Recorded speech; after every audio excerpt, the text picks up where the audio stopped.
Hey everyone, I'm Travis Wright, and you're listening to I'm a Fan Of, your show for music, comedy, and more. As always, if you're a musician, a comedian, or just someone that does something interesting, you can reach out to me on Instagram at TravisCanListen. You can find me on Facebook at I'm a Fan Of, or you can reach out to me through the website at I'mAFanOfPod.com. This episode, we have one of my favorite comics, one of my favorite people. We have the hilarious stand-up comic, Magen King. She's been on the podcast before. She is super funny, very genuine, and very silly. And both on and off stage, you'll find that she is just an open book. She is here to have a good time, talk to you, share stories, swap stories. And we talk about ridiculous things in this episode, and that's why I like having her on. She is a hilarious stand-up comic. You must go follow her on Instagram and see whenever her shows are coming up. You will not be disappointed. She is just, it's hard to describe. She is in command on stage. She feels like she is owning the room and controlling stuff. But it never feels daunting. It never feels like someone's forcing you into something. It always feels lighthearted and silly, yet in complete control. It's weird. She is so approachable, but intimidating at the same time, if that makes sense. And I love chatting with her. So I hope you enjoy this episode as much as I enjoyed talking with her. We'll get right into it. This is Magen King. The I'm a Fan Of podcast, music, comedy, and more. All right. First of all, you look great. Because the last time I was here, you had just had your issues with your face.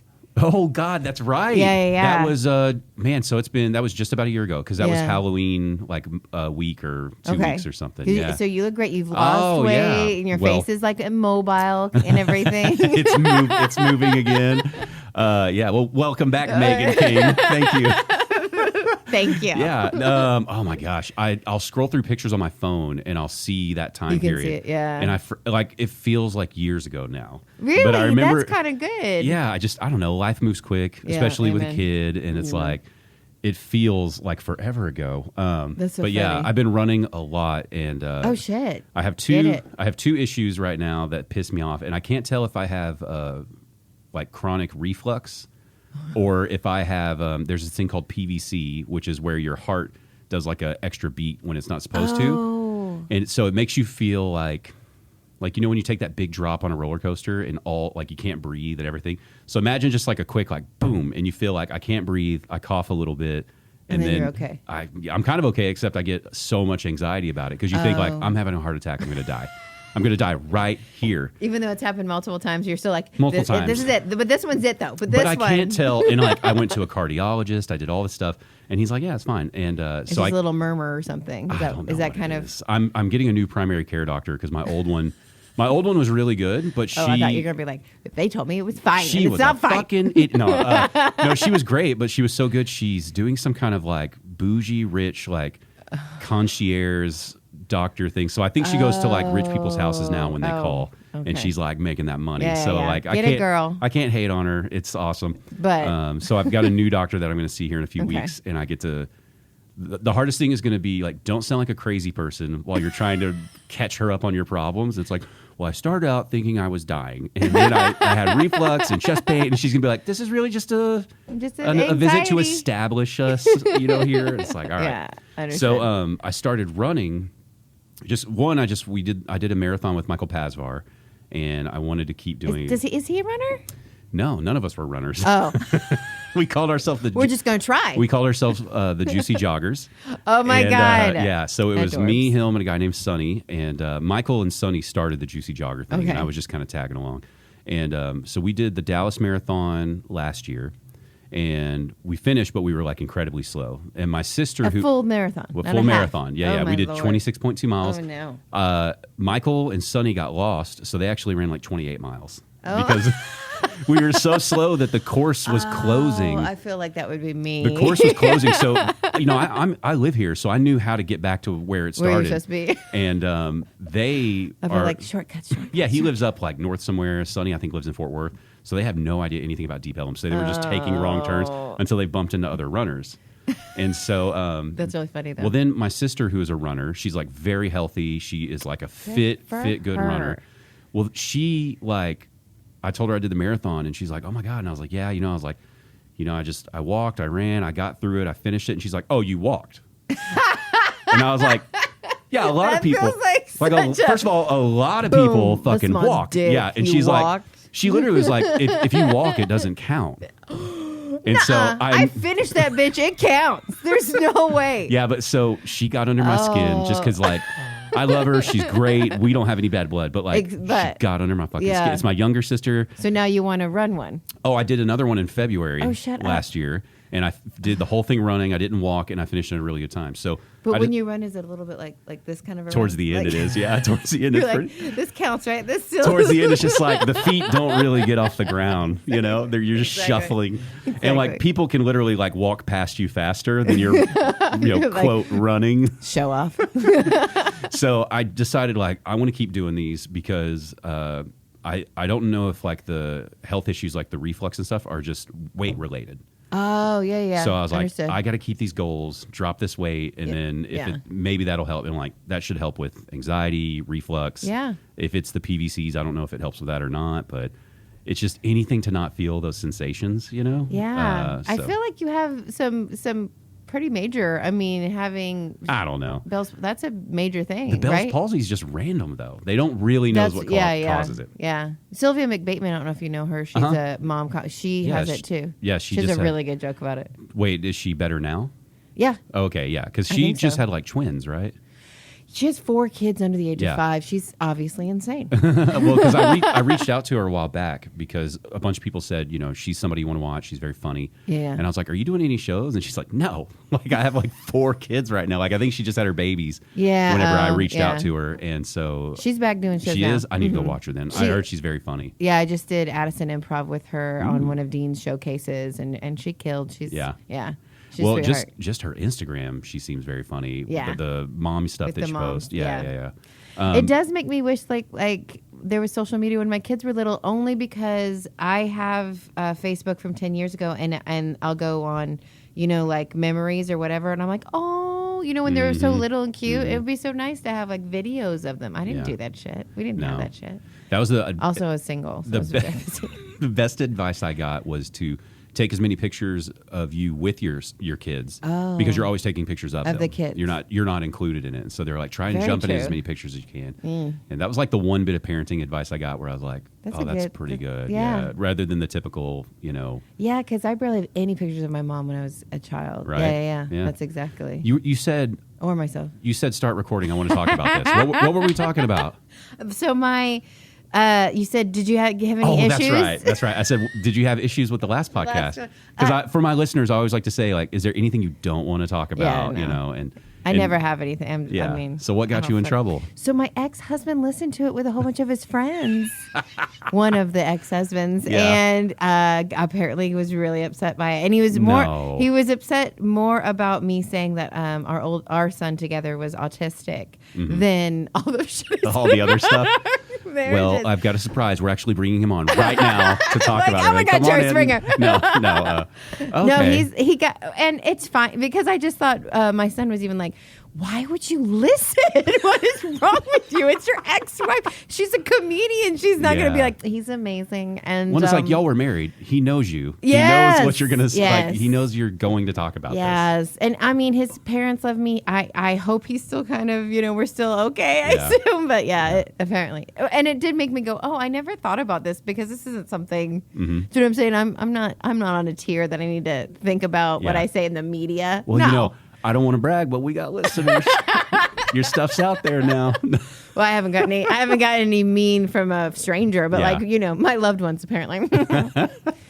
But I mean, I think he learned his lessons. Yeah. I think he's not going to be listening anymore. I hope he still listens. I hope he's like, let's see what the fuck they say this time. And now he just becomes, he's like, it's a pretty good show. Like I just kind of, it's good. I kind of started listening. Never mind. He's got other people I really like. Oh my God. And we have a mutual friend, Nathan Waller.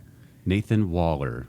I guess he's been on your podcast, I feel like. Nathan Waller has not been on here, but that name is driving me crazy. He's a musician, a vegan musician. A vegan musician. I was going to say that about all of your shit. Like, he would talk to you about being a vegan. First of all, you're outing me right now. I didn't tell people I was doing vegan stuff. Are you vegan? I just was going to suggest you do it. I'm not doing it. So good job.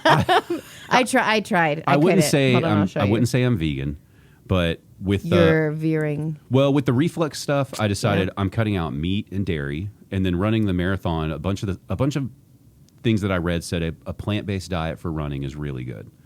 And so I thought, well, let's just do this while I'm trying to lose weight, while I'm trying to finish this run and see where it's at. But I've got to tell you, once I've cut out dairy, I feel really good. I had to cut out dairy a long time ago because Really I'm good. old, apparently. And I'm not missing meat. What I realized is I was eating too many. Oh, yes, I do know. I had to see his face. Yeah, no, he reached out to me. Super nice guy. Yeah. I haven't got to go watch him play anywhere, I though. haven't either because I'm an asshole. He's come to see me at a podcast at comedy shows with his girlfriend like multiple times. Yeah, I think you were the one who told me about him last time you were asshole. on. Yeah. Yeah, anyway. But I don't want to say I'm vegan because There's so much stigma. I'm already the guy who talks about running a marathon all the time. I can't be marathon and vegan. They're just gonna be like, shut the fuck up. That is really true. Actually, it's really true. Yeah. You gotta like give yourself one of those things where you like hate yourself. You know what I mean? Yeah. Make yourself. Don't talk about it. Well, and it's I was a vegan for a minute. Yeah. Full on because my daughter is. Okay. But my hair started to get thinner, and I was like, no, I'm too vain to be a vegan. Apparently. I mean, I think if I started eating meat again, and it's only been a short while. I've only been doing this like 2 months, so I don't know where it's going to go. But fish. I don't know. Part of it is I really don't trust what is being put in our food right now. Yeah. Right. So for me, it's kind of like this hard reset where it's like I'm going to try to eat as clean as I can with plants, and then slowly start learning how I can make sure my food is healthier. How to have it's clean not meat or whatever. Yeah. I mean, because if I went out and hunted an animal and got my meat that way, I would feel like it was cleaner. Yeah, like this is. But what is the animal eaten? It's out in our world. Yeah, it's true. That's a good point. Yeah, well, they talk about that a lot with fish and, fish and freak me out. microplastics. Yes, because they're all eating the plastic that goes in the ocean, and now we're all eating the fish and getting the plastic. I love documentaries, but I watch too many of them, so I'm freaked out all the time about it. About our food, about our environment. We're all going to die. What? That's why you laugh. Okay, a dream of mine. What I want to start this year in 2023. We have a detached garage. Oh, nice. And it just needs a little bit of like TLC to turn it into kind of a nice space. Like we have stuff in there now, but it's kind of leaning, and it's in the summer it's hot, in the winter it's cold. So I want to like straighten it up, insulate it, make it a space that's a tiny home. I don't want to make a tiny home. I think I want to try to do like vertical indoor farming. Oh wow! Like I think I want to. Honestly, I tell everybody all the time. It's like this is in part because I want to learn how to grow food for myself. Yeah, right? But it's also because the war is coming. Yeah, well, maybe. But also, when weed becomes legal, like I want to know how to grow this, and I would love to have a little, independent dispensary. Yeah, that's like a little small mom and pop thing, and that could be like very much the hobby / retirement plan, right? Yes, because it's just like coming. Well, and it's just like breweries. Like you don't have to be the biggest one; you just have to be one that people like to go to. Yeah. Like I'll try this one this weekend, this one next weekend. Yeah, and I know in my lifetime weed's going to be legal in Texas. It's got to be. Jesus. So it's in part for I'm really food. surprised it's still not. Honestly. Yeah. Well, like my son loves, strawberries, blueberries, those things. I so thought you were going to say my son loves, Maui Wowie strain. My son loves marijuana. But I thought it'd be great to like go out and pick some strawberries and be like, this is where food actually comes from. So you do know that like whatever you buy at the grocery store, they've made it so you cannot grow it. Yeah. You can't take a seed out of an apple. Because I already looked at avocados. Because I was like, it'd be great to have an avocado tree. But there's some process, like if you take, from what I was reading, I could be wrong, but from what I read, if you take an avocado pit out of the avocado, plant it in the ground, it'll grow, but it won't produce fruit. So you have to find someone who has one that produces fruit and do some kind of weird, like you bury, I think you like, when your tree grows a little bit, you cut a piece off and put that piece with it, and then it somehow merges, and then it'll grow fruit. Or witchcraft or something like that, like a little chant. No, Billy from a band I know, Billy Hale from Brave Little Hal, he did that with pecan trees on his property. Okay. So he knows what to do, yeah. And so it's weird. Yeah, all those food companies are real like, oh, you can't grow our shit. Yeah. It's like, which it's so lame. It is. I get back in the day, but now none of us would have the capacity. Most of us don't have yards. I'm rarely like a doomsday person. I don't think we have a doomsday situation, but I do think... I love doomsday. I got obsessed with doomsday preppers for a while. Yes, me too. I love the show. And like 80% of that, you're like, you have a problem, you need a therapist. But 20% you're like, there's not a lot of bad That's ideas actually, here. Like, that's, I feel like I should write this down somewhere. And yeah, not that's forget. a legit concern. And I do think that growing food is going to become a real big problem. Oh, I agree. Because there's people who We're are stripping saying our soil. Yeah, the topsoil is getting ruined, Yep. and then there's people who are saying that we might have like 60 to 70 growing seasons left. Jesus. You know, so That's our kids' lifetime. right. So I have this dream that I think it would be really interesting, where like I would love to have first of all like warehouses of indoor farms for food. Because Yes. in a place like Texas, you don't have to worry about the heat. You don't have to worry about crazy windstorms. You'd have to worry about the heat. Well, I'm saying but if you were indoors, Okay. you could control that. if you have controlled environment, yeah. Controlled But I environment. feel like the government. Well, yeah. We're gonna get into. I feel like the government does have places like that because I'm from Missouri and they have a lot of caves there, and I know, or at least I've heard, that we supposedly have a vast amount of seeds in those Okay. caves and some other things. That makes me feel better. The government is like Yeah. keeping for. But are they going to share? Like, Probably not. or is that for the We're all elite? gonna have to run for Yeah. office and then Yeah. Oh, become I an didn't think about elite. that. I know there's a public seed place like in Greenland or something. It's in like Oh, this that's cool. really And you know, Greenland is so public. See, so they're so sweet over there. Yeah. They're doing it just in case. Yes. If something goes extinct, we want this. And so, but yeah, the other thing was when the pandemic happened, we realized a lot of people want to work from home, Yes. right? Yes. And there's a lot of businesses that would benefit from people not working in a commercial space because those are expensive. yes. And so So we're gonna have a lot of commercial I spaces. kind of wonder if available. we're going to have like skyscrapers that don't get filled up, and I could have like a 30-story farm.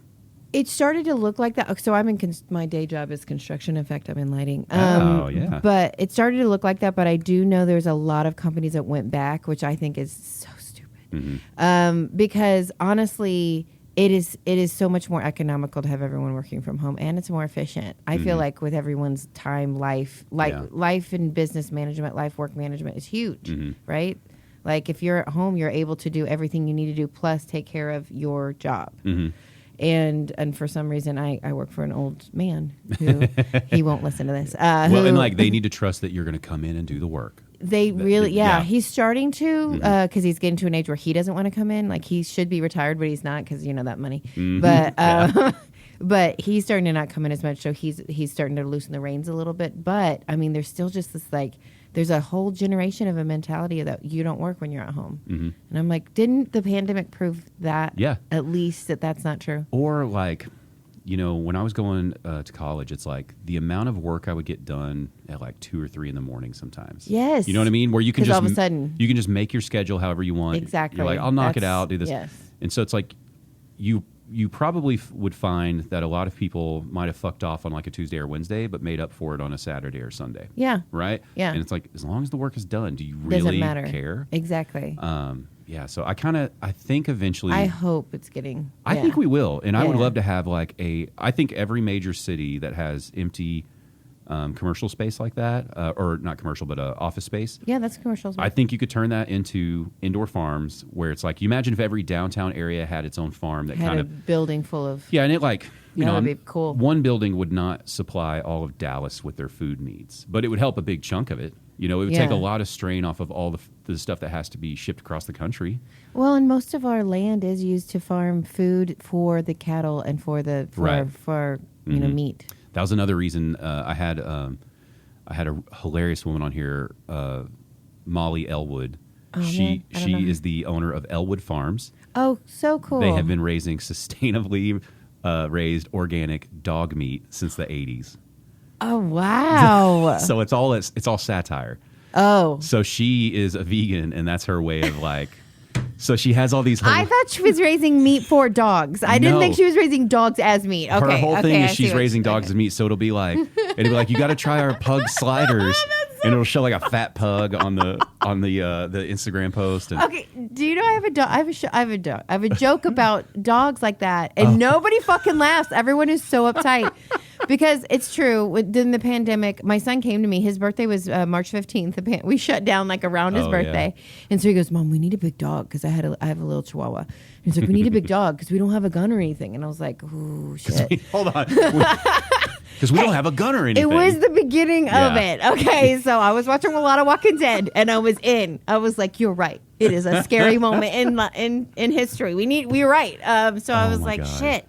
And I go, well, I don't want to like buy one. He was like, I want to buy one for my birthday. And I was like, honey, he wanted to get a puppy. And so it was a whole conversation. Anyway, but the joke is that I went ahead because we didn't have a gun and let him get, and he got a 120-pound bull mastiff mix. So we've got a giant dog. Like a dog. Because what had really changed my mind was I looked at my chihuahua and I was like, if shit gets bad, you're not going to do anything. You're not going to help us. Plus, you're going to make a really small meal. You know what I mean? So that's why I let him get a big dog. And you laugh, but so many people are just like, oh my God.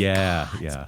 You're going to eat your dogs. Yeah, honey. If Have you shit tried gets it? bad. Have you tried it in multiple areas, or is it just like a certain area that was I've not tried feeling it in and Arkansas. Try I've tried it in Texas. I haven't tried it everywhere. Arkansas, they've definitely eaten a few dogs. That's in what Arkansas. I gave him a hard time. I was like, shut up, roadkill. Shut up. This one is prime beef. I'm you not know saying what I'm they went out and killed their dog. This one is like veal, bitch. Yeah. Like I have. Well, so that's the lady's whole bit. It's hilarious. Oh, I think that's really funny. Well, the first time I saw it, like I really had to look it over. I was I like, seriously thought you meant she was raising meat for dogs. no, like, she's raising dog meat for human consumption is the joke.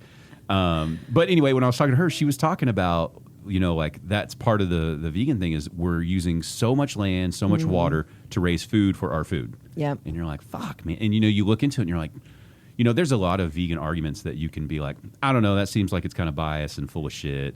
But there's so many that are logical. Yeah, they're pretty logical, true. yeah. And true, yeah. So I've enjoyed it so far. The only thing I don't like about eating this way is I'm afraid to ever bring it up around people because you instantly get that look, Same. And I did vegan for over a year, so yeah, I completely understand. Yeah, and people are like, really? I'm like, my daughter really wanted me to try, so I tried. I went to my sister-in-law's. I just blamed her. I went to my sister-in-law's wedding this weekend, and they had like a really beautiful like country wedding, right? Aww. So they're wearing the guys are wearing like jeans, boots, and jackets and hats, right? So it's a country crowd, right? That's adorable. And they had like heavy meat, like Tex-Mex, tacos, fajitas, that kind of stuff. And so I roll up there and I get like a tortilla with some rice, and it's like, this fucking sucks. Well, you had beans though, maybe, or were you worried what the beans were? No, cooked with? the beans were just soaked in Lard. bacon, Yeah, like chunks of bacon all in it, and I was like, oh man, that's some good ass beans. I wish I would have gone. Oh no, and that's the thing is like I'm not a hypocrite. I look at that and I'm like, this all looks fucking delicious. This looks amazing. but right now it's like, and I have to tell myself, it's like, you're trying to lose weight, you feel bad for animals that are dying. Let's stop doing, And but then you're just like, it's not. I mean, the meat's already there. I didn't kill an animal, right? Like that's what I'm saying. I could just have a taco. I can walk you right down that pile, or that road. Don't come with me because I've done it for my own. Because I was like, it's not good for my health. My hair's falling out. Oh, jeez, I'm gonna have to eat a burger. Yeah, a real one. And like, I don't trust all the fake meat right now. Oh, everything is so processed. Yeah, that to me, like, I don't want to eat a easy. fake. Like, I'll trust like a black bean burger, maybe something that's kind of simple. But I don't know about the Beyond Meat stuff yet. It seems like that. What's different about eating all this processed stuff versus like a processed sausage patty? You know what I mean? Like, if I want some breakfast sausage, that's what I'm saying. I should just go ahead and go with this processed version. That is the logical path I went down. Where I was like, it's all. I'm trying to not even do the fake meat. I just have to be healthy. I'm trying to just do like fucking plants and nuts and all that bullshit, protein powders and all that. It sucks. Yeah, it sucks. My youngest is super into like weightlifting and stuff. He's just at that age. He's trying to like bulk up, and so I have a shit ton of protein powder. Those he likes Fairlife protein shakes, and then bars, and Yeah, you said your daughter's vegan though. Yeah. For how long? She's been vegan for probably 2 or 3 years. Okay. See, and it's a pain because he is uber meat and she is and so trying to cook, I'm like, listen, bitches, figure it out. I need to find a couple vegan friends that aren't like the vegan people that annoy the fuck out of you. That way I can get recipes and all that kind of stuff. But she doesn't. Well, I don't want to be friends with your daughter anyway. She's a little too young. That would be weird. That'd be weird. Well, she's 17, but I was going to say she does have a recipe that I would give you that is really good. Like she had me and her father try it, and we were both not vegan at the time, and it was so delicious. She like makes like this pasta thing with cashews, and that's the cheesy kind of sauce of it. Yeah, because I've already had a couple things where they're like, we've got this vegan cheese, and it's like, this shit sucks. It's like, it's never just give me a the fucking same. block of cheese right now. Yeah. Well, and it's like, I don't even want to tease myself with something that kind of tastes like the thing I actually want. You know what I mean? I understand. Yeah. I understand that. I missed. I guess mozzarella. Like I loved mozzarella tomato salad, so I missed that.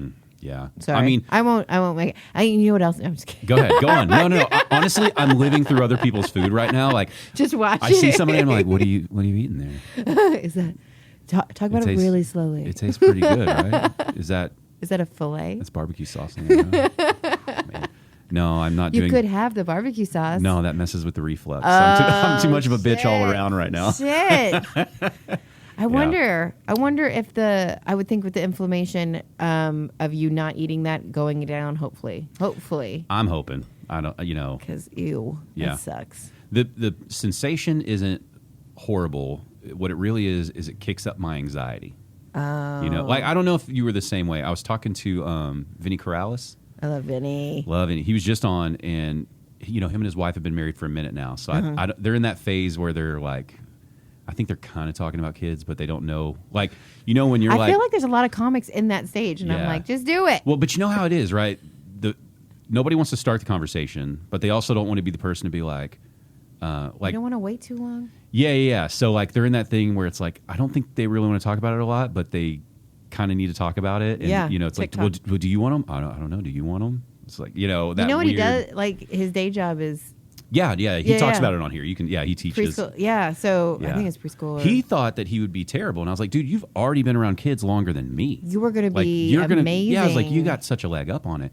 But the kid... And it'll be so much easier for your own kid rather than a whole... Just from being... Because I was a preschool teacher when my kids were little. And you have so much more patience at home because it's so easily manageable in comparison to 20 of those same age children. What about... I did not get anxiety until I had a kid. Really? I have I'm 100% believe it's just parental anxiety now. Did you get any of that when you had your kids? I had my kids so young. Yeah, so you were still like, okay. I was 22, so I had anxiety immediately after having a kid because I was like, why am I having a kid? Yeah. This is a bad choice. Yeah. But no, I'm so glad that I did. But I feel like I had anxiety before then, but I was a teenager before then, right? I can't tell if I always had anxiety and just never noticed it. You waited like a smart person until you were like a little established. Yeah, we were in our early 30s when we had our kids. So your 20s were actually I was anxiety free. He's 2.5. I'm 37, so I would have been like 34, 35, and my wife's like a year younger than me. So it's a good age, That is a good age. But the flip side is you start doing the math where you're like, oh, man, when he's 20, I'm going to be 65. Yeah. I got all mine out before I was 30. Yeah. but I'm not sure that's a great idea either. 65-year-olds look way healthier than they used to now. Did you see what the Golden Girls were in the 50s? Yeah, They're 50s. Yeah. So I think by the time I'm 65, it'll be a little different, Yeah. That's another reason for all this working out and stuff. It's like the anxiety has landed on me that like I'm going to die someday and he's going to be sad about that, right? I hope he will be anyway. So it's like I want to live as long as I can. He's like, yeah, my dad's dead, whatever. And no, he was into comedy, so now I'm into comedy. Oh. I do comedy, but I don't talk to him anymore. Yeah.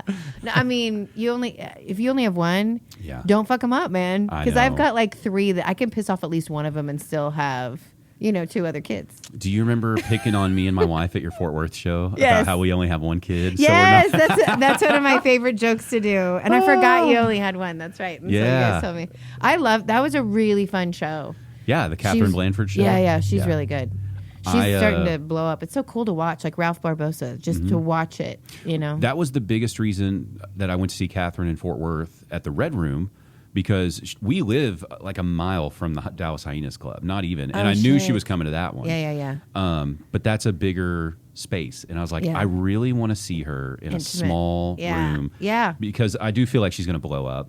And I was like, I want to see this set what I told her, before, she's in a bigger room. Yeah. Because I thought it was crazy, first of all, that she was in the Red Room. Amen. That's and what I it's thought. like, I got nothing for love but hyenas. But I do wonder, it's like, it seems like they did not do a shitload of promotion for her. I don't think they do a shitload of promotion for anybody. Which is weird because it's a great club. you consistently watch great shows there. True. And a person like her, it seems like you could have sold out several of those Red Room shows if you wanted to, right? And still kept your headlining room going strong. The way she was talking about her schedule right now, and this is what happens when you hit a certain level. She's headlining, but she's headlining on off nights. So that's why it was a Saturday night, but that's why she had the small room. She wasn't Jenny Zingrino. I feel like I definitely said that wrong. Was headlining all weekend in the main room that weekend. So it was really cool because they know each other. So I got to kind of hang out with two really good didn't you get to female work headliners. On both shows that yes, night? I did. Yeah, that's so much fun to go like from this room to that room. Yeah, that's badass. And Jenny sold out. Yeah, she sold out both of her Saturday night shows. Well, so. I'm just happy to see. Someone like Catherine coming to Fort Worth and playing a smaller room, and it's not like I'm just a social media influencer, right? Oh God! Because she sold the tickets to that show based off of her social media presence, but she's a legit stand-up, which is totally different, her right? stand-up sets. Yeah, exactly. But it's fun to see, like, okay, you can still make this DIY stuff work right now and have like a lot of substance to it, not just a shitload of reels that are cheesy and funny, you know, or just sketches, really. And you like can't do stand-up. Legit stand-up, and I mean. What I think I talked to Emily Griefer about it a little bit on this show, but what was really fun about that show that I know I'll never see again is it seems like she's in this zone where she's recorded some stuff, so she's kind of burned that material, right? She still does a little bit of it. Well, she did since I've worked with her. I think she did like 4 jokes at the Fort Worth show. And then the rest of it was almost like 100% crowd work. Yeah. So it was also kind of fun going like... She didn't do that in Dallas. Oh, it was a different. She tried, yeah. but they weren't as full. It wasn't as fun, and they weren't as cool about like messing I think around. It's that small room vibe. Yeah, you know what I mean? Because the table, so cool. You're 3 feet from her, so it's easier to And I did so much better in that Red Room show than opening for her in the big show. But she had a middle person she brought from Atlanta. They're both from Atlanta, and that girl had a lot of people in the audience who knew her from her childhood, and they weren't necessarily comedy fans. Gotcha. They were coming out to support. Yeah. So like we had a lot of older people and like people I don't know if they've ever, and I'm like, oh, so like laughing is a thing that we do here. Are you guys ready? But yeah, it was an all female lineup, which was really unique and also fun. But it was really cool to see both of the ways that she did it, because all the crowd work one was my favorite, and I feel like that takes more talent than the other one. Yeah, I mean, and just the. Because you have to be witty, and you have to know how to manipulate situations. Well, and we were sitting in front row, and I was getting a kick out of watching her process quickly. Yes, right? Exactly. Because somebody would say something, or she'd ask something, and you just see the wheels turning, and you're like, it's almost like you're watching a little computer or whatever go for it, and you're like, what the fuck's she going to come out with here? And then you're like, you realize, that type of funny is so different. Yes, it's and so it's so different. Nice. It's so nice. Yeah, it was really fun. I haven't watched a show like that in, maybe forever. I don't think I've ever seen a show that was like 60%, 70% crowd work. Yeah, and she was recording it. And it wasn't like cheesy, like, where are you from? So this is really funny. I'm going to segue. I'm teaching stand-up comedy now at Dallas Comedy Club. And that level 2 advanced stand-up, we're going to talk about crowd work, and that's the thing I will stress in my classes. That is not good crowd work. What's your name? Where are you from? What do you do? That's not good crowd work. Crowd work is you need to have a premise in your head, and you're going to ask this person to basically participate with you. You're asking a direct question. Like I ask, okay, did you have curtains growing up? You know what I mean? Like I ask certain questions that go with already pre-set up jokes, because you are not Robin Williams, or you know what I mean, at this level. No, I'm not teaching, unless there's just a little genius in there. Yeah, I mean, if you're great at it, but no, most people, it's like, I remember, I can't remember which comic it was. It was long before I started this podcast, but it's a local comic. They were doing, and there's somebody who does well, and they were doing an open mic at Hyenas. And they had some joke that they were trying to do. They were trying to work out about like Mount Rushmore. I don't remember who this was, but I think who the hell has anyway, they I guess they weren't as solid with crowd work, and they were trying to work on it. And they're like, who's on Mount Rushmore, right? And they're like, nobody does. And nobody does. And he's like, you guys right here. And literally, like, you saw how quickly crowd work can go bad, because it was like some douchey, frat guy. And he's like, I thought I came here for a comedy show, not a history lesson. And it's like, wah, wah. Wah, wah. Oh, I'm sorry for being a smart comic, you little shit. Yeah, you got to be in control of this. Yeah, very much. It was like, oh, and then you just felt so bad for the guy. Yeah, very much. Aww. Yeah, but they're fine. I can't remember who it was, but they You're like they moved on. They went on to do funny stuff. No. And there's a couple of local comics who are known as crowd work comics. And one of them is actually a touring headline, Raj. Raj Sharma? Yeah, he does a lot of crowd work. But the last show I saw him, he really was veering away from it. He was doing like material, and I was like, oh shit, maybe he's just trying to. I didn't know. Yeah. But Joey Johnson, he's somebody who I have not gotten more to watch at all. Really? At all, and I feel so you're bad. in Hyenas all the time. That's where he's always there. It's like ships in the night. I keep trying to catch him at shows. I'm going to the wrong ones, and he reached out to me right before the pandemic and was like, because I hit him up and I was like, I'd love to check you out. Yeah. Let me know when some shows are going on. I've heard you're very funny. And he sent me, he's like, hey, I got this going on. I couldn't make it. And then it was like the pandemic happened. Everything shut down. Then he wasn't performing for a while. Yeah. But all this ancillary stuff I watch around him, it's like, I got to go see this guy. I know zero about his style of comedy at all. And you don't have to tell me about it. I just want to go watch him and experience it. It's big crowd work based, but he well, the only stuff I saw on YouTube or whatever was like, 5-6 years ago or something. I was like, he's got to be way different. I don't even want to watch that now because I know he's not doing that. Of course, yeah. And but yeah, he's from what I see, he's a little. I don't even want to talk about it. I know I'm gonna. I like him. I know I'm gonna laugh at like really inappropriate spots with him. I can tell. But I wonder. I would like to hear your description of me. I feel like I have inappropriate stuff, but that's okay. But now, like I've watched you before. Yeah. So now multiple times. It'll never hit me like it did the first couple times, that hurts. right? No, I'm just kidding. But there's new shit. There's always new shit. There is. But even like I love Bill Burr. Me too. Bill Burr will never, even though I'll be like, that's hilarious, that's intelligent, that's funny. It's like, I get it. But it'll never hit me like the first time I watched that special and I had no idea who he was. Yeah. Okay. You know what I mean? Because it's so fresh. His subsequent specials that are new material. Great. Yeah, I can laugh just as hard. Okay. But it still doesn't hit you the same way. Well, that's interesting. You kind of see, you already know some of his angle, right? Yeah. It's not like he's repeating the same stuff, but I know a little bit of his vibe. Yeah. Just like if you watch Chappelle. You know a little bit of his vibe, right? Yeah, he's got a lot of the same movements. Like literally, he'll give you one of those turns back. On almost everything. There's something coming. Well, so did you watch the new SNL with him? No, I haven't watched it yet. Oh, it's so good. Hers good. There's like little clips floating around, but I try to avoid it. I want to watch the whole set first before I get the clips. But I heard there's a great bit about like Trump's an honest liar and that kind of stuff. Yeah, I think that might be in his monologue, but he had some great. It's really cool to see like he and Amy Schumer were back to back weeks, and it's nice to see comics, and they wrote really good sketches because sometimes SNL is struggling a little bit. Feels like right now. They're learning their lesson, right? It goes in waves. They were trying to do the right thing, which was being sensitive to cultures and sexes and everything, right? Yeah. Which you should be. It was just a little bit of an overcorrection, right? Because there's Isn't that society at the right, like too woke? And I think they ended up watering down a lot of their stuff because because you don't want to offend anyone.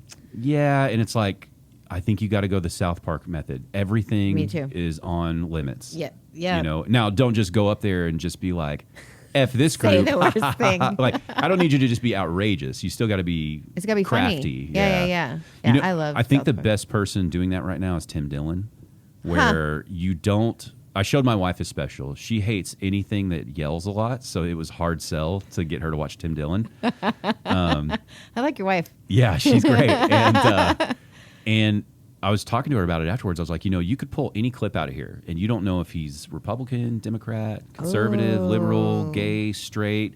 He just goes after everybody. So it's like you may not like his material, you may not like him, but there's a very good, evenly spread, like we're making fun of all of it. Yeah. We're ready to go. Everybody's on the table. And that's what I was like, man, this is pretty incredible the way he can do it, and he's not getting canceled or anything like that. If they threaten to cancel him, he'd just be like, fuck off, I don't think he's made it to the level yet. No, but I don't think it'll ever hit him. I mean, unless he just does something horribly offensive. I hope comedians get that free pass of like, this is what we do. Mm-hmm. Like, don't cancel us for making you laugh. Yeah. I mean, the ones that have gotten canceled have been canceled for sexual issues. That's a different story, though. Yeah. We're not talking about the material. I'm right? talking about the material. Yeah, don't cancel them from the material. Hopefully, the only Who comic knows, though, who deserved anymore. to be canceled, and I believe is truly sorry for it now, is Kramer. From Seinfeld. Shit, way back when. Yeah, it's like he was on stage calling someone the N-word directly. It's like, okay, we're off the material. This is clearly just angry. You can't do this right now. You know that they have a big old picture of him at Hyenas Dallas. Yeah, well, I mean, that's one of those where it's like, okay, what he did, inexcusable. Okay, Yeah, you it just cannot cracks do me that. up. But it's also like, okay, he's also an incredibly He created genius a character. talent. Yeah. And it's like there's got to be a way back for people, because he was on Comedians in Cars getting coffee with Jerry Seinfeld long after that. Yeah. And you could see it. He looks like a whipped dog. Like he knows that ruined his whole life after that, and he could never recover.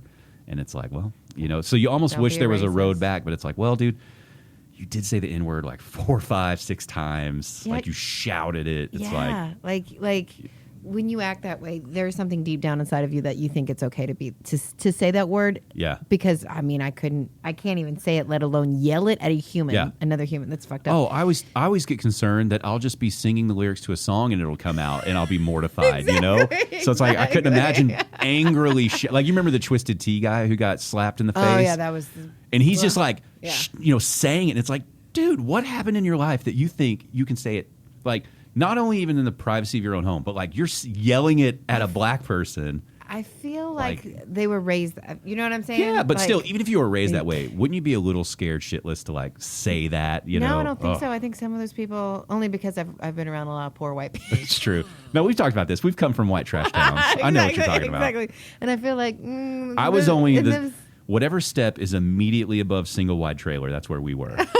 Right? Well, that's pretty much me too, because Yeah. I was in the city, and so we didn't have trailers. Yeah. We had just really, really sad houses. Yeah, that's what we like were. my house was a tiny home. You know what I mean? It was 950 square feet or some shit. Yeah. When my mom went to sell it, I was like, I'm sorry, what? It's that, because you don't realize it's Yeah. small when you're a kid. Well, yeah, we live in a It 1,200 was square foot home right two-bedroom. now, and you're like, God, this was like the standard in the 50s. Yeah. This was a house. Like they Yeah. were like, it's so big. Yeah.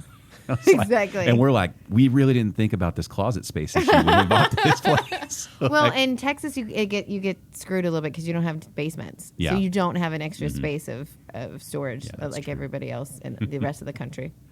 What you were asking me, or you were asking about how like what people's opinions are of your comedy when you do it. Yeah, I'm wondering because I feel like I get pigeonholed into the mom comic, but I have really been working on not doing mom jokes as much. Yeah. Like I have them; they're always like Yeah, they're locked and ready to go. yeah, if you need them. and they they're always solid.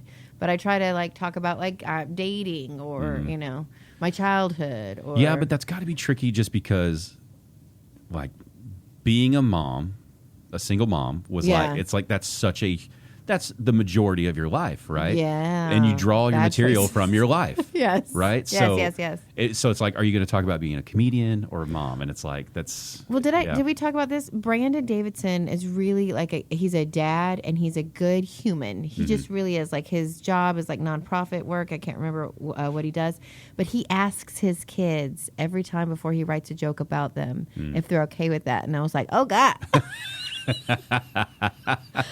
I don't want to know if they're okay. And you're like, no, I'm just going to say it. They're going to delete half my act. But they have gotten older. They've kind of have grown with this because I've been doing this for 7 years now, and so a lot of chunk of their childhood I've been doing it, and now they're at an age where I think like my youngest loves the jokes about him. That he knows of. I don't think he doesn't know all of them. But like my daughter came to Deep Ellum. She came to DCC with her new boyfriend. I know. She brought the boyfriend to a show? Boyfriend because he's really into comedy and he wanted to meet me and see me do a show. And I was doing this. I mean, first of all, that's a pretty cool mom move, right? I was just like, I can get you in. But I like that she wanted to introduce us because she hadn't done that before. This is like, she's this a is like a senior. serious Yeah. relationship. We're talking about having to go to the doctor and like, get prepared for everything like that. Cause I was like, no, You're like, let me tell you about how young I was. Exactly. I'm sure she's heard that speech. She's heard it a lot. Times. I'm like, so remember I was 20. Like, do you remember how old you are now? Just add 4. Add 4 years. Yeah. Anyway, okay. So they came to see me do I forgot what it was called, off the cuff or something on the something that Who put it on? Is it Pung's show? Blue hair. No. Oh, Blue. I know who that is. Kinsey Ford. Yeah. This is a new thing she had come up with, and it had like a dial you spin, and it had different topics, and the crowd kind of helped. It was really cool. Oh, wow. And it was really fun. And I got to go up late, which was nice because I could see everybody else going through different topics. Although going up early would be kind of nice because everything's fresh. Mm-hmm. Anything I say is brand new. But I got like my 3 topics: strippers, dumb bitches or some shit like that. And I can't remember the other one. I want to say sex or something. And I was like, cool. My daughter's in the audience. So I literally kind of just riffed on that. And then I said, I have a joke. Can I do her joke in front of her, you guys? And I was like, yes. So I did her vegan joke that I do about her coming out as vegan in front. And she already knows it. So her boyfriend thought it was funny. And I mean, that was a fun night. That's pretty cool. Because I was like, all I care about is I want her and her boyfriend to think I'm funny. That's the only. I don't give a shit about the rest of the people in the audience. Do you think he was intimidated by you? He seems just that age. They're intimidated, right? They're awkward anyway. Yeah. So I don't know if it's that I'm overly that way or if he's just that's just how it is. Well, yeah. I mean, when you're that age, you act really tough, but you're kind of a little bitch, right? And then, he doesn't have the acting tough. Okay, thing. That's good. Yeah, so he's probably actually I enjoy nice. that better. Yeah, but like you being able to go up on a stage and entertain a crowd, and you already have and riff. I had to riff. Well, even compared to other comics, you already kind of take command of the stage more than others do, right? Thank you. So I'm sure he was like, "Oh my god!" Like her mom is like. Yeah, like I hope he doesn't ever fuck with me because he knows I will put him down. But no, he seems really cool and they seem happy. So I'm hoping it. You never know. I know. Yeah. I mean, you think about being that age again, and you're like. God. And it's so cliche to be like, you don't know shit. No, but you don't. You really don't. And it's like, I know I'm going to look back at myself now in 20 years and be like, you didn't know shit either, bitch. Like, oh, God, probably. Every 5 to 10 years, I just feel like, you knew nothing. You knew nothing. Why were you pretending to know anything? This makes sense for all my marriages now. You know what I'm saying? The way you say that makes me feel better. I actually married a guy that I knew in high school. The number 3 was a guy that I knew in high school.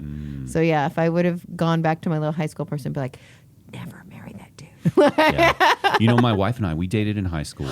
And then we separated after high school for years. And then we got back together.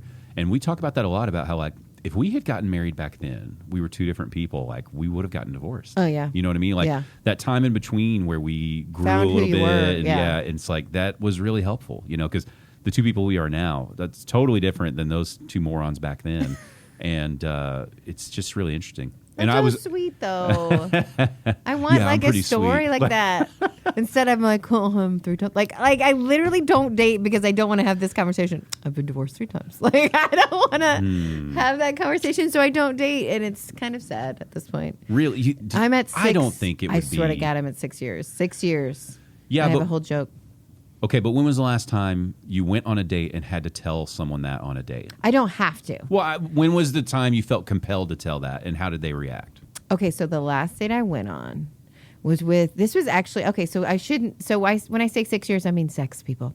But I went on one date with a minister who was getting divorced for a second time. And because we were talking about that, I was like, I got you beat. Don't feel bad. Yeah. Let me tell you. And so I did tell him because of that. But he was very interesting, except he kept talking about the Middle East like he was fixing it himself. I don't know how to explain it. He was a minister over there a lot, and he worked over there a lot. But it very much the way, I hope he never listens to this. But He's the way we're going to solve this problem. the way that he presented himself, the ego was so much of so when I was talking to Noriega, I don't even know the names. The guys, don't judge me right now. I am a comic. But, you know what I mean? He was talking about major political people, and I was like, okay, so you're just fixing the Middle East, just you, you got it. And now I'm on a date with you. Interesting. And you also want to be it's not going well if you're fixing it. By the way, they still have a lot of problems. You didn't do your job. Yeah. You know what I mean? That's interesting. You should go back. It was very... That was the last date? That was my last date I've ever been on. And the ego of it was just very unattractive. And then he didn't want to buy me food. He What wanted the to buy fuck? me alcohol, which I was fasting at the time, so I couldn't drink alcohol without getting immediately drunk Well, or sure. feeling nauseous. Well, and also just what a weird, like, I'm not going to buy you food, but yeah, I'll he was get like, you "Oh, I don't drunk," want to," like- and I was like, "Ugh, "Okay, I see this." And then he Yeah. was, and a minister, he's trying to get me to go back to his apartment, which I knew was already coming the moment he wouldn't buy me food and he wanted to buy me alcohol. You know what I mean? You Like, couldn't even slow play it, huh? and I was very much like, Andrew, you're a minute. Like, I literally felt safe because I'm like, oh, he's a minister. Yeah. Okay, he's a man of Well, God. that was your first mistake. All right. Little did I know he probably touches kids. I'm just kidding. Yeah. I'm sorry. I should say. No, he probably does. No, they just move them around. That's why he was in the Middle East, No. touched too many kids, and now he's here. My wife gets so frustrated with me because, like, I very much like when people are like, like respect your elders, right? It's like that sounds good, but it's like but a lot of those elders, like, they're fucked up people. Amen. You know what I mean? It's Amen. like I'm And- not going to respect them because they're old. I'm just going to give them people respect. Yes, Okay, until they But I'm still pretty disprove it. cautious that you might Yeah. be like kind of fucked up. Yeah, Like, you and- probably and have an old school. I'm the same way attitude. with all religious settings. It's like, yeah, they're really great. They all ask you for money, don't they? Like, and it's Some of them don't. Just to let you know. that's fine. That's fine. But I'm always on guard. There's like, there was this great clip. One of the weird things I watch is there's a group called like Audit the Audit, and they take like footage of police stops or police interactions. Oh shit. And it's usually stuff where, like, somewhere it went wrong, whether Yeah. whether it was because of the person interacting with the police officer or the police officer. Okay. And that's what they do. They're like, we give the suspect this grade and the police officer this grade. Okay. Talking about how to handle these situations better, right? And there's this one guy, somebody called out a suspicious person. He was watering plants at his neighbor's house who was out of town. Okay. That's totally legal, totally Oh, fine. I saw this. Yeah, on and the interwebs. And when they're coming up, they're like, "Hey, sir, we just need to talk for you a second." He's like, "I'm a preacher," Yep. and it's like, okay. And they're like, "Yeah, we just need to talk for you a second. We got a call." He's like, "I ain't got to talk to you about shit. I'm a preacher," and it's like, hold on, just because you're a preacher doesn't make you like automatically Above the law. greater than everyone. Yeah, it's like, could you just answer a couple quick questions? Just say like, "Yeah, my neighbors are out of town. I'm watering the flowers. Thanks for checking on the house." But it's just throwing out that card of like, I'm a preacher, I'm an amazing person, you don't have to worry There about was me. racial element to that one though too. Well, that one did, but I'm just using that as the example of like, yeah. it's like just saying But I'm a preacher. yeah. It's like, I come get it. on, I that get doesn't it. mean shit. I can be a preacher tomorrow. Yeah. What does that mean? There's no prerequisites. Really? Wait a minute. We can Can go- I print that out? We can go online and you can get Oh, ordained. that's true because I can be ordained so I can marry people. You can be ordained. You just instantly. Maybe I might do that. And you know so what I it's mean? I like- just need some other things Yeah, behind and my it's like name. there are a lot of amazing preachers, but I'm sure that's not the first thing they say is like, it wasn't me, I'm a preacher. Like they wouldn't go that route. I think we should all go. Listeners, whenever you get accused of a crime, immediately just say Yeah. you're a preacher. Now, like that situation was Minister. definitely much worse because they like came in hot about this guy watering his Oh. plants. And it was helping his neighbors because they were out of They town. were out of It town, was he's so watering fucked. plants. It It's was like, so guys, racist. It was guys. so racist. Yeah. Yeah, because they easily could have just been like, "Hey, we got a call that somebody suspicious was walking around. We're And just that checking on the wasn't- yeah. place. Yeah, I know. Clearly you must live in the area. You're just watering plants. We'll leave you alone." That's not Thank how you so cops much." came Yeah. in, though. They didn't go like, "Hey, this guy watering plants. I wonder if he saw the suspicious person." They were like, "No, that's him. That's the suspicious him." person. Yeah. Oh, I love that came up that I'm just now supposed to be doing this. Oh, I must have had an okay. hour That's wrong. It's a great alarm. Thank you. Oh, yeah. But, yeah, so I'm always like, I shouldn't be as judgy of religion as I am. But I am. I'm very judgy. It's not the religion. It's the people in the religion. What were you raised, or were you raised in anything? I was that small town stuff. It's like you go to like the Wednesday night youth stuff Yeah. because it's a social thing. Yeah. we went to I a did that a couple little bit. Sunday church services because like some of my aunts and uncles are very religious, and so if we like stayed the weekend But I'm with them, asking, we would go. what level? I'm assuming it's Christian because you're white and you're in Texas. Well, my parents weren't that religious. Like I think they believe. So was it Baptist? Was it? We didn't go to any Lutheran, was church. it? We weren't affiliated with anything. What did you do on being Wednesday? raised. What was the Wednesday one? Oh, that would have been Baptist. Baptist. Yeah, Yeah, for almost, sure. yeah. For sure. Yeah, because I remember like that was my first exposure to Baptist, because I grew up in, I think I told you before, a real small, almost culty little religion that I haven't seen a lot of since I've gotten out of it. But then my friends went to a Wednesday, and it was this basically a social hang. It had nothing to do with church. Yeah. But we went, and that was my first exposure to Baptist, and I was like, I don't like this. Because the whole thing, they were just like, you're a sinner, you're evil, you're going to hell. And I was just like, where are what? This is terrible. Well, and in the small town stuff, you just look around at all the it. hypocrites, and you're like, I don't know. Be like, like one of the people that we went to the Wednesday night thing with, in like we were probably in like 8th grade. They showed up that night and got their nipples pierced right after the thing. Like they in the parking lot, they're like, "Yeah, we're gonna pierce their nipples." It's like, but I mean, is that bad? It's not bad. Don't you think Jesus would have his nipples pierced if he came back? I think Jesus would rock some sweet nipple rings. Yeah.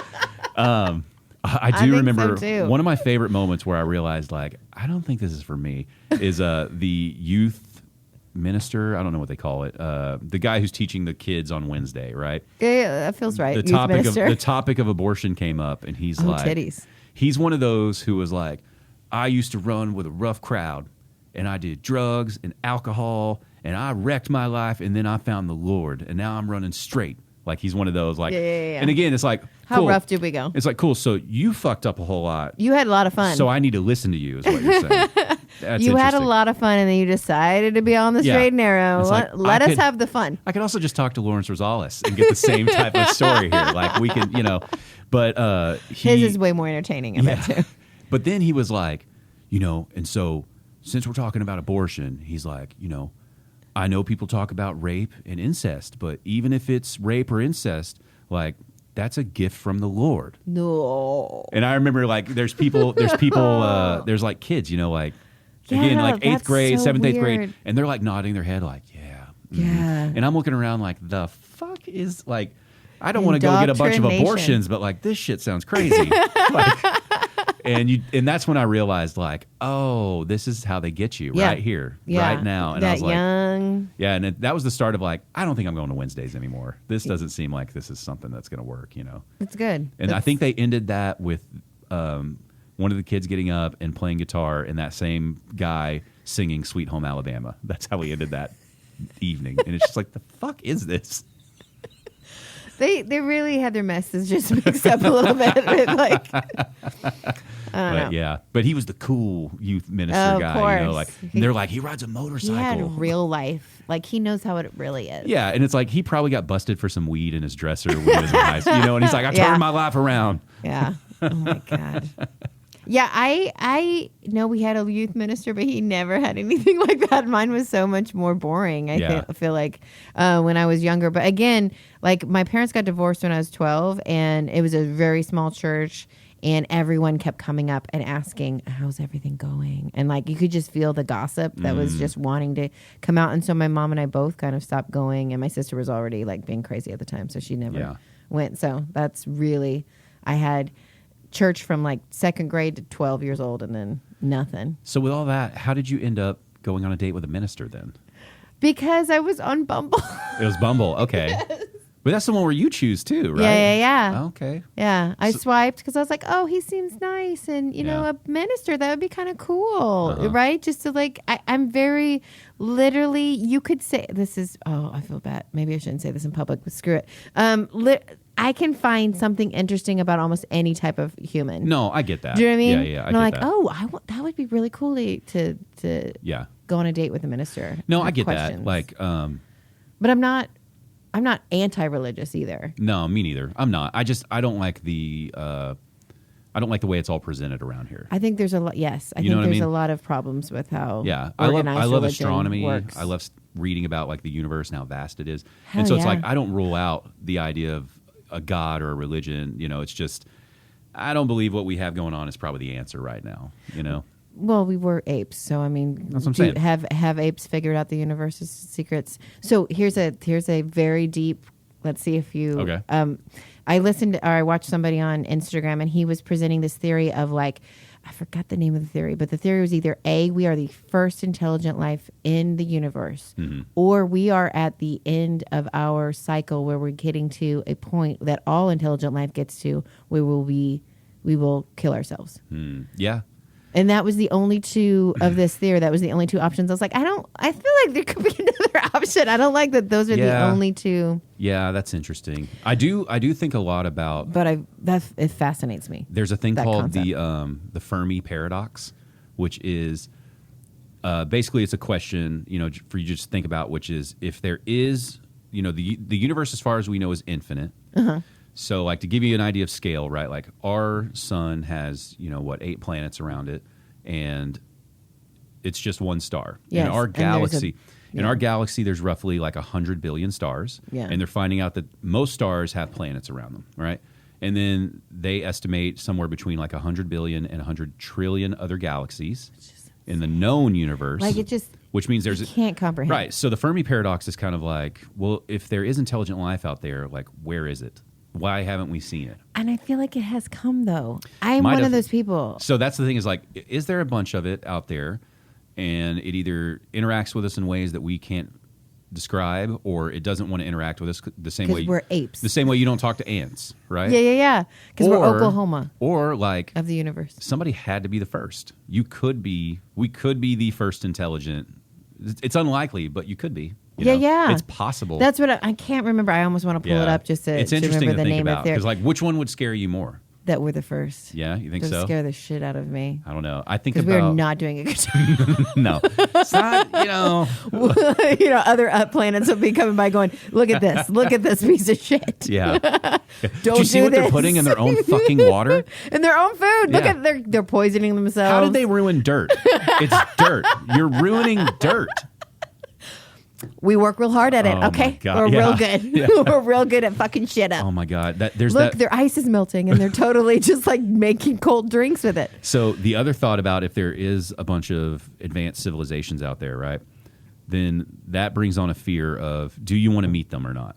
I really do. Do you feel like they've come? Because there's so many things that, especially during 2020, during COVID, they released a lot of shit from the government, unclassified stuff or unclassified some reports. And it does sound like we've at least had flybys. Yeah. Now, I don't know if anyone's landed and interacted. But what I mean is, like, let's say like ships come in and they're like, hey, we're an advanced thing.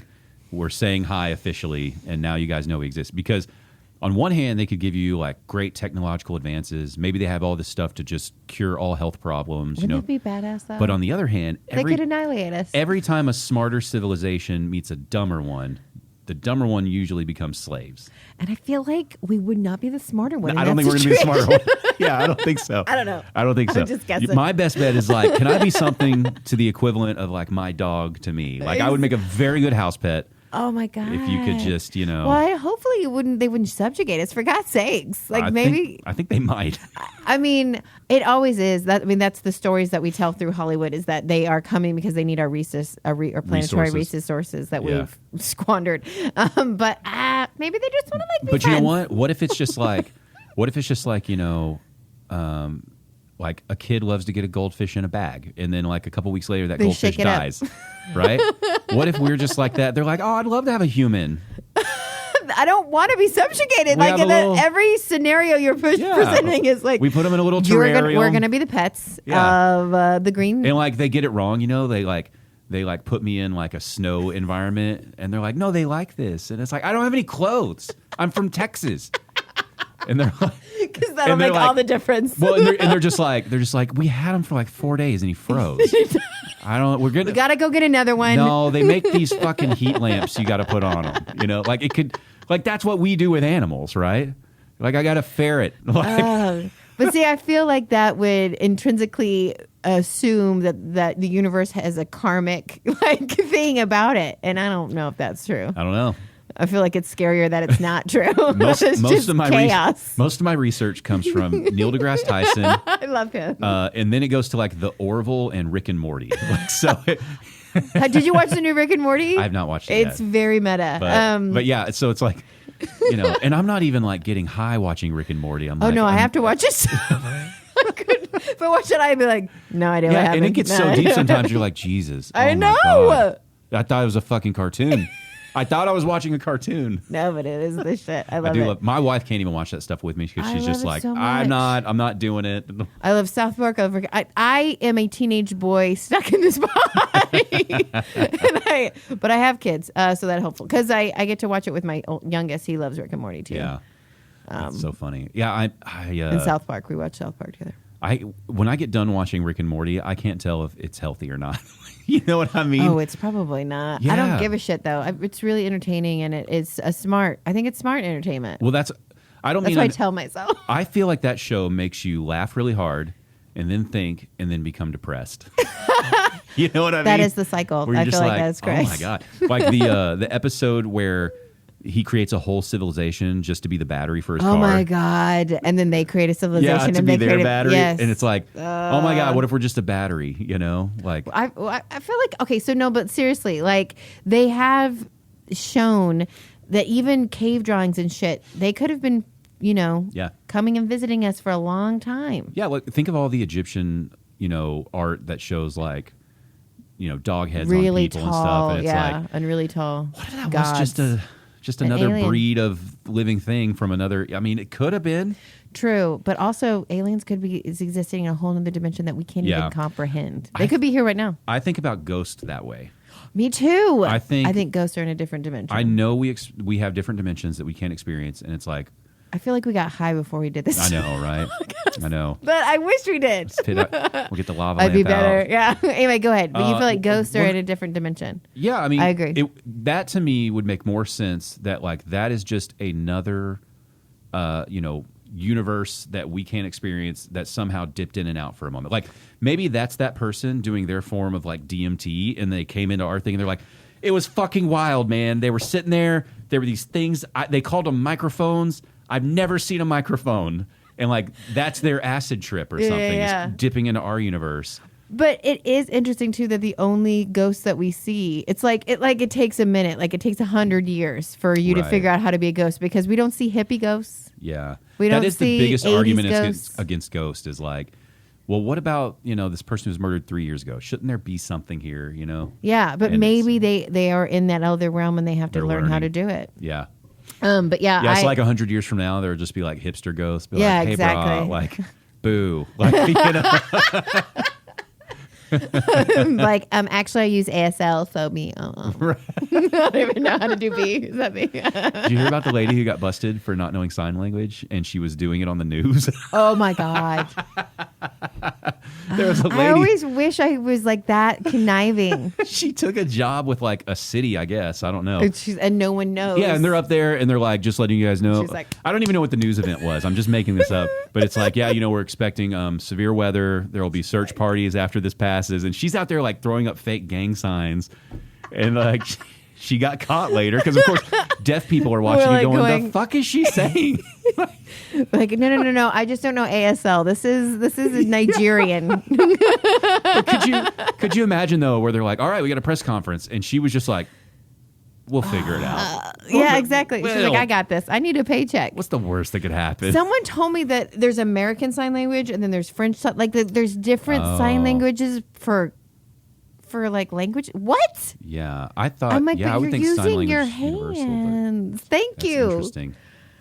So I was like, my mind is blown right now. Yeah. So you're saying like I think is this thank you or this is I'm sorry or whatever. Mm-hmm. And this would be something different in French, right? Oh, no way. Or Spanish, lo siento. This is not lo. You know what I'm saying? Just- Like I'm confused. Just imagine like I should have a deaf person explain it to me. yeah. But just imagine like a deaf person on vacation in France and they're like asking Like questions. your accent is weird. or not even that. They're just like like they're signing back Yes. like you fucking Americans don't even learn French. And it's just like this, you're just seeing this heated sign language argument and like That can't be real, dude. That can't be real. I don't know. I felt like a giant asshole when I was waiting tables because did you ever wait tables? Oh, yeah. You know what a camper For a is very when long they sit time. there too long, Oh, right? yeah. Yeah. So I had these campers. They were there forever. And it's like they weren't even touching their food. Well, and it's because they were deaf and they were signing in between bites, having a conversation, right? But I just kept walking by and like, these fuckers won't move on and blah, blah, blah. And then when I finally picked up that they were doing sign language, so that they'd take a bite and then they'd chat and then take a bite and it The moves food must be slower. cold, yeah. Yeah, and I was like, oh, No, they're cool. I'm the asshole. I'm here. a dickhead. I'm the asshole. I've got to wait on a lot of pretty cool people, but there was one time I remember there was a deaf person, and I was trying to be accommodating but could not figure out Yeah. how to do that well. Yeah. And they were both deaf, and so I was trying to I just ended up writing everything down. How did they react to that? Were they They were frustrated? fine with it. Okay, They were cool. very much like, why are you... Yeah. Like the writing down was fine, was like- but I don't know why she was shouting queso. Do you want more water? Yeah. Why don't you understand what I'm saying? I get I feel so stupid because I think you would agree, right? Like men have to be very careful because as you get older, you can get weird really fast, right? Yeah. Like 30s, 40s, I'm 50s. friends You with- can become a fucking weirdo if you don't have people checking you. Like you don't have to be married or have a significant other, but you need somebody in your life to be like, hey, dude, that's fucking weird. Don't do that. Like don't wear that out. Don't do that. Don't say those. Like I just listened to this black MMA fighter. Can on, women not do that? You don't think women y'all do can that? too, but I think men do it quicker. Okay. I think we get really weird shit. Like I feel like I'm going to get weird. well, like this MMA fighter was on the Joe Rogan podcast, and he like if Joe Rogan said something he'd be like big facts, and he'd just say big facts over and over. And by the end of that podcast, I was like, I want to start saying big facts. And my wife's like, you will Please don't do never say big facts. And I was just doing it around the house with her, but it's like if she wasn't there, I'm going to be saying I would have been facts. saying that in public. I would have said it 10 times right now in this I conversation. don't think that's a bad thing. That one's fine. no, but I don't think that's weird. That's the start, right? You're like, that's the precipice. And then it just starts going, right? And then you start doing That's really. crazy. Big facts isn't bad. It's not bad, but that's the beginning. It's So like stay in your lane. I was thinking you were going to say stuff about like I feel, and this is terrible, but I have a friend, he's in his 50s, Mm-hmm. and if he says anything about a woman who is in her 20s, I'm always like, that's gross. It is gross, though. That's gross. Yeah. And That's- but I feel like, because I feel like a lot of men are like this, they don't realize you're 50. Yeah. Their head is still 26 or you 25. don't. Yeah, you never think you're as old as you are, right? Yes. You never Yeah, feel yeah, that yeah. way. Yeah, I you don't like, feel- You look in the mirror and you're like, oh shit, I grew up a little bit, but no, I don't think I grew up. And that's what I'm saying though. Like at my age, if I saw like a 21-year-old that had a pretty dress, and I was like, oh, that's a beautiful dress. I love how very sweet you are. Instead of going, that was a banging body. You didn't say that. You're if like, I a saw pretty this dress. fine ass fucking bitch with that fat ass, you know what I'm talking about. Now I'm sad. No, but if I was just like, oh, that's a beautiful dress, you know, Yeah, she'd yeah, just yeah. be like, ew. Exactly. Maybe. Right? Maybe not, because you're not in your 50s yet. I don't But know. maybe not. I think I'm at that age now though, where it's like You're you at the can't, precipice you of can't it. give compliments like that. You got to be very careful because it's going to Yes. come across like you're hitting on them and like. And I just think that's also the generational thing, which is kind of, I'm excited for my daughter's generation, but I'm also like, oh, damn, Mm-hmm. like you guys might be going too far, but at least they are going far enough to be like, no, you don't say that. And you don't say Yeah. this, because shit, I had Yeah. so much stuff in high school and that I had to deal with of Yeah. people saying to me, you know what I mean? Yeah. So- yeah. Well, I'll give you an example. When my wife is with me, I feel more free to say that because Yes, I'm less 'cause of a you're- threat. Yes. So like we went out for I don't even remember what we went out for. I think it was her birthday. We went out for her birthday, and like afterwards we went and got drinks, and we were down in that Bishop Arts area, and there was like just a lot of, it was on like a Saturday or something. There was a lot of just like really random cool people out there for some reason. Oh, that's cool. So this one woman comes by, and she has got like a whole vibe. She's wearing like, I don't know, she was probably like 25. She's wearing like she's a black girl wearing like a cowboy hat, and like it looked like it was a duster. That's what it was. You know, the long dusters. Yeah. But she had done like all this homemade work to it. So it was like fucking quilt type. It was more Or like patches. I'm such a dude. It's not like It's fine. it looked like It looked cool. It looked like fake stones, like fake jewelry, Oh, like, shit. like all over it. She had these She designs. bedazzled it, Is bedazzling, but it looked cooler than bedazzling. it looked more expensive than bedazzling, but Oh, it wasn't shit. like she threw diamonds on it, Okay. right? So whatever's in between that shit, I don't know. And my wife was like, "Damn, that's badass," you know. And it's like, then I feel free to be like, "Hey, that's a really nice jacket. That's really. Did you make that? Like, give me the have story." a You whole know, conversation. Yeah, but if I'm by myself and I do that, they're like, "Will you fucking leave me alone? Will you get I'm away?" not going to date you. Ew.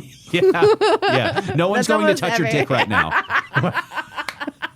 That's literally every woman's. But even when my wife was with me, she's like, she'll catch me and she'd be like, you want to say something to them? Like, guy or girl, right? And I'm like, yeah. She's like, don't do that. That's weird. Don't stop. Just stop. You've reached your limit. It's like, You've reached your limit. Thank you. You're Thank you. being overly friendly. Yeah. And it's like, I need that. Otherwise, I'll just go chat up everybody about some. But that's actually really, that's a cool personality. I am the opposite. You know me a little bit, though. But like, if I came I'm up to you. an introvert. If I came up to you after a comedy show and I'd been drinking a little bit and I was like, I really like your comedy. I'd be like, thank you. Yeah, sure. No, I just swear to God, I love when people compliment my comedy. Now, if you're like, you're fine or whatever, like I thought, because there was one guy who's like, I was watching you up there, and he just literally just kept looking me up and down. I was like, were ya? And he was like, yeah, I liked what I saw. I go, did you? Did you like what you hear? And he goes, yeah. And then I go, I'm gonna go get my, because I was, it was between the show and Hyenas and then the open mic. I was like, I'm gonna go get my notebook real quick. I'm about to go do some jokes. There's another show in there. It's an open mic. You want to go in there? And he's like, oh, why'd you do those jokes in the other room? Bitch, are you hitting on me? Yeah. Are you like, what are you doing? What are you doing? What an interesting tactic. Do you know what I mean? I'm like, are you negging me right now? Because Yeah. I will fucking end you. I was just like, is that supposed to be funny? And then he just was like, well, if you're going to be funny. I was like, oh my God. But it was so weird because I'm like, are you trying to hit on me? And then you saw that I wasn't taking it, so then you have to shit on me. It's so weird. Men are weird. That's what I'm saying. You got to be real, like, as a guy, you have to be aware of your weirdness and how quickly it can accelerate. go wrong. But like, I don't know. I feel like women, we have a whole nother thing. And I talk about, there seems to be, male comics always seem to like to talk about being a female in comedy with me. And I'm just like, why? What do I have on my face that says I love to talk about having tits? Like, we don't have to talk about it all the time. I'm just a comic. You're a comic. Yeah. But there is that difference of a man will go be funny and women will hit on him and he will be so happy to have all these women hitting on him. A woman goes and is funny with a microphone. Men are usually intimidated. So I don't get hit on a lot. And almost every female comic I know, none of them really get hit on after shows. Yeah, I've asked a couple of them and they all say that. It's we're intimidating. Well, and I think a little bit of it would be, I mean, you're definitely intimidating, but that would be like, men will cast a much wider net, right? Like, if it doesn't matter which girl is coming up to tell them how great and funny they were, they're going to be like, absolutely, right? Whereas y'all... I'll sleep with you, I'll sleep with you, I'll sleep with you. Whereas the majority of women have standards. And so a guy's like, I don't know, she's probably going to turn me down, right? Whereas we're just like, someone's coming up? Absolutely. But we are, I mean, so at least a woman of my age, I'm the same way. Come up. I'm happy to have anyone tell me. Yeah, but you know that if you went and actually hit on men, that would, you know what I'm saying? Like, you could pick who you would like to hit on. I'm so awkward. I feel like I'm the most awkward person on the planet. I don't know how to hit on somebody. I really don't. Okay, what would you say though? I'd probably do what that guy did and start giving him shit. Let's get a scenario. Let's get a scenario. First of all, we need a place. I am uncomfortable right now. What? Okay, let's think of a place that you would feel comfortable approaching someone. First of all, no places. Grocery store? No, I literally have never approached a dude. But a grocery store sounds like, or a bar, or I mean, bar, right? Okay. You're a little buzz. You're feeling a little like I can approach this guy, right? No. And what kind of bar would it be? First of all, where would you like to be at? I don't go to bars. Yeah, but it would either be the comedy, like a bar that's comedy's happening at. Okay. Or my friends keep wanting to take me dancing. Okay. So a bar that there's some sort of dancing somewhere. Right. I would be at either one of those. Okay. Or karaoke. Let's do karaoke, right?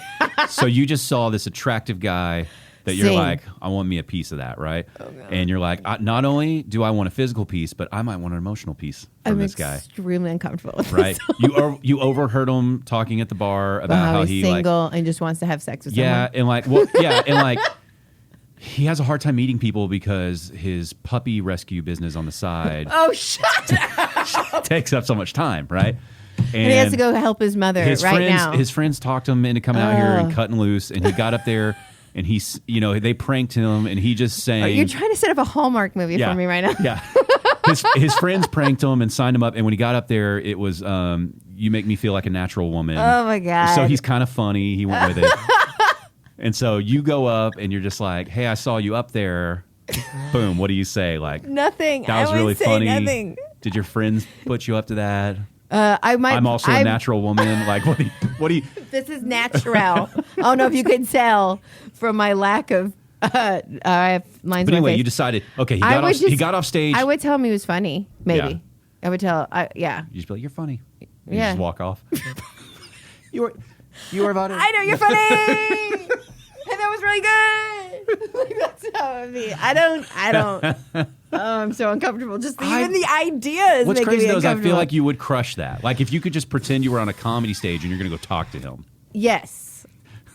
Like say like I was on a stage and I saw a good looking man and he was single and I could have a conversation while I'm on stage. Nail that shit. But all right, we're gonna run through it. We're gonna run through it right now. No, I don't want to do that. I don't want to do that. Everybody's clapping. I just got through singing "You Make Me Feel Like a Natural Woman." I'm so uncomfortable. And I was like, "You guys, I think I'm gonna sweat. Tom, John, I can't believe y'all signed me up for this. You guys, you're kooks." Anyway, I'm gonna get a drink. Thank you. And then I'm sitting down, and then you come by. Hey, you're really funny. What? I'm sorry. What was that? You're really funny. Oh, thank you. Did you just use the word kooks? Kooks? Well, my guys, if you knew them, they're kooky. They're kooky. They're kooky, all right. It's 1950. Yeah. Cool. I'm sorry. I'm just trying to have fun with my friends here. Why are you insulting me? See? Why are you insulting me, My ma'am? face is red right now. Why you gotta ma'am me? That hurts so hard. I didn't do that. Okay. that was the That was the other character. guy. Kevin. Yeah. It was Kevin. Well, you told him he was from the 50s. He's trying to use manners. He said kooky. Yeah. I mean, Well, I was trying to set up a wholesome guy it for was you a here. very wholesome guy. You guys pulling your shenanigans? Oh, those whippersnappers. They're crazy. Yeah. Yeah, I would probably do something sarcastic and terrible. It's almost like there's a reason I'm single. Would you want a wholesome guy where you're more of like the unwholesome element, like you're the one cracking the jokes and he's like, "Sweetie, not in front of my family," or would you rather somebody like be on the next level than you and you be more wholesome than them? I don't. Okay, so if I look at my past and try not to do my past, I was definitely much more edgier than almost everybody, except for number 3. But I would say I probably would want a dude that was more wholesome, maybe, as long as it wasn't wholesome everywhere. Yeah. No, he's really nice. He's really nice all the time, but then like every now and then you see like a little bit of rage. Oh. Where you're like you I feel like we're writing a script right now. Like you should write this down. You know, like he's trying to be nice and he's had a rough day and you're saying something and then all of a sudden he's just like, "Cut the shit, Megan." I'm like, one day he's gonna hit me. And you're just like, I think I'd be like, I'm invested to find out how, like, where's the line where he's gonna just right. snap and smack and my he's ass. like, "I'm sorry. I'm so sorry. I'm sorry about And I'd be like, that." no, I and knew then it you're was like, coming. "Well, no, it's what I knew it was coming. I was out of line." It was my bad. Next time we do it in the bedroom. But Yeah. other than that, That's interesting. So you gave Bumble one try? yeah. I'm not, like I said, you wouldn't think this, but I'm introverted. Like I'm a dork. Like I am uncomfortable Oh my right God. now. I just realized. You haven't been recording this whole time? No, it's recording. So I read this book. I think I'm going to start doing book reviews on, I don't know if I want to write them or if I want to do like a little short. You are adorable. What is this? This is a comic. Her name is Jenny Hogan. And I bought that book. Dateable. I'm more dateable than a plate of refried beans. Well, So romantic. I think she's like 30 something, but the whole thing is basically about her like she's trying to make fun of how ridiculous like app dating and all this kind of stuff is. It's a shitload of sarcasm. It's like personal experiences mixed in with like absolutely ridiculous what ifs and all this kind of stuff. It's These really are funny. so cute because it's usually from women who have never been married. And so they have this like this idea of what marriage and a relationship that ends in marriage is like. And it's like, oh, honey, I've been on that other side. It's a fun little read though, because my wife and I got together after or before apps, right? Yes. So like we got That's back a good together time. and then apps started so we have no clue about any of it, right? So we're constantly, if we run into somebody who's single and using that, it's like a reality show. You're just like, they did what and what happened and this is how it works. And so that's why I liked that book, because it was just all this insight into like that apps. game now. And you're just like, Jeez, like she had it's crazy. She put in what do you call it? Like a key to let you know what all these abbreviations and everything mean, because like you're probably too old to know what they mean. Yeah, single white. Yeah, or whatever. Yeah. And I was like, this is hilarious. But yeah. Well, what 420 friendly. What are we going to do to get you out there? Your kids are older now. You don't have to be at home all the time. No, but like. Or do you even want to? I kind of want to, but I just really want something that's organic to happen. You know Not what I mean? another like, comic though, right? No, I feel like we're broken people, and two broken people never work out well. I would like, I don't know. I started thinking about like, I don't know, not an app. Like literally joining a church and then going to like one of the church groups. You keep going back to religion, by the way. The only reason I'm saying that is because then at least I know that they're pretending to be good people. Yeah. I think you need to find like, and this is going to sound worse than it is, okay? So just hang with me. I think you need to find a guy who's like he went out and had like a career for a minute, but now he's like a career bartender, but it's like at a nice place, like it's the local place. Everybody knows him and loves him. He's the guy who like makes sure the locals aren't driving home. He gets them an Uber. He's a good guy. He's a good guy. Is he in? But he hangs around the scene so he can hang with you. You know what I mean? But he doesn't need to be the center of attention. He's been around. That's okay. Right? But he's got just enough of a bad element, but he doesn't have the boring day job that's just, you're like, oh, y'all had another meeting, huh? Oh, okay. Well, Mama's going to do some comedy. On Zoom? Ooh, exciting. Yeah, exciting. like he can actually be like, oh my God, the rush last night was crazy. This dude brought in a gun. And like, like, I'm in. I want to hear. He wasn't threatening anyone. It had no bullets. He was showing us how he could spin it and everything. Like, he's really nice. And then he bought around for everyone and left. Like, that would give me anxiety. I feel like you might, that would work well for you, right? I would enjoy that. Yeah. Where you're like, what are your dreams? He's like, I already tried chasing those, and now I just want to live a happy life. It's like, no, you want to be in a tiny home on some land? That's my dream. Come on, that's literally this guy would live in a tiny home. He'd be like, I already live in a 800 square foot apartment. What's the difference? Amen. It's the same. Yeah, just put it on some land. Have a yard. All that's in front of the tiny home is his motorcycle that he takes to the bar to work every night. Oh, look at you. Creating a picture. That's not a bad picture. He doesn't even drink a lot anymore. He has a drink or two when he goes to watch you perform. He wants to loosen up, but he knows, like, he's around it all the time. Dude, so detailed. I swear to God, I feel like you're writing movie scripts every time you're coming up with these scenarios. Maybe you need to. The problem is I never remember any of it. It's just all bullshit. Because I'm like, I would like this. Yeah. This is a lovely scenario. Like, that's a nice guy, right? Yeah. And like, because at first you're like, I'd never. Are you kidding me? I wouldn't date a bartender. Like, are you kidding me?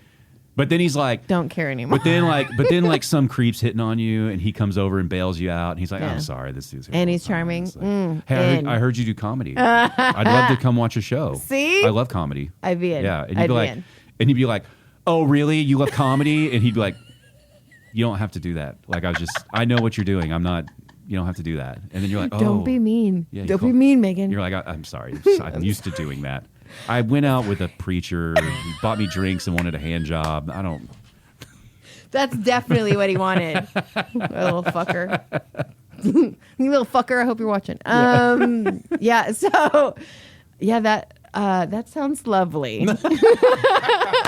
I would be in. I'll keep an eye out. Thank you. Look for a bartender for me, you guys.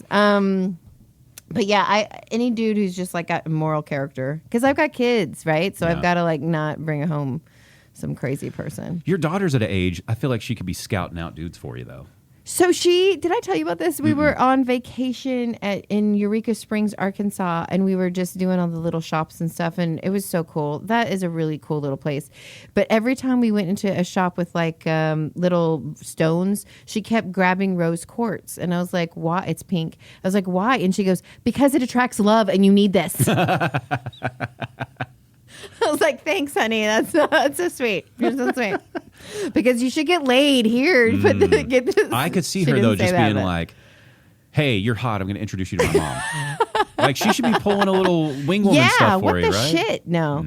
I will say, like, sometimes I've had one friend try to set me up, and I'll never let anyone else set me up again. She set me up with somebody who... you know what? I don't want to say anything mean, but just not attractive and not healthy. Okay. And I was just like, what the fuck? she kept going, he's really funny. He's really funny. You should see all the stuff he puts on the internet. Yeah. Which I would think that's, for a comic, that's got to be cringe, right? Because you're like, that's not what real funny is. No. Correct on that. That's not real funny. But also, like, am I a troll? Like, what?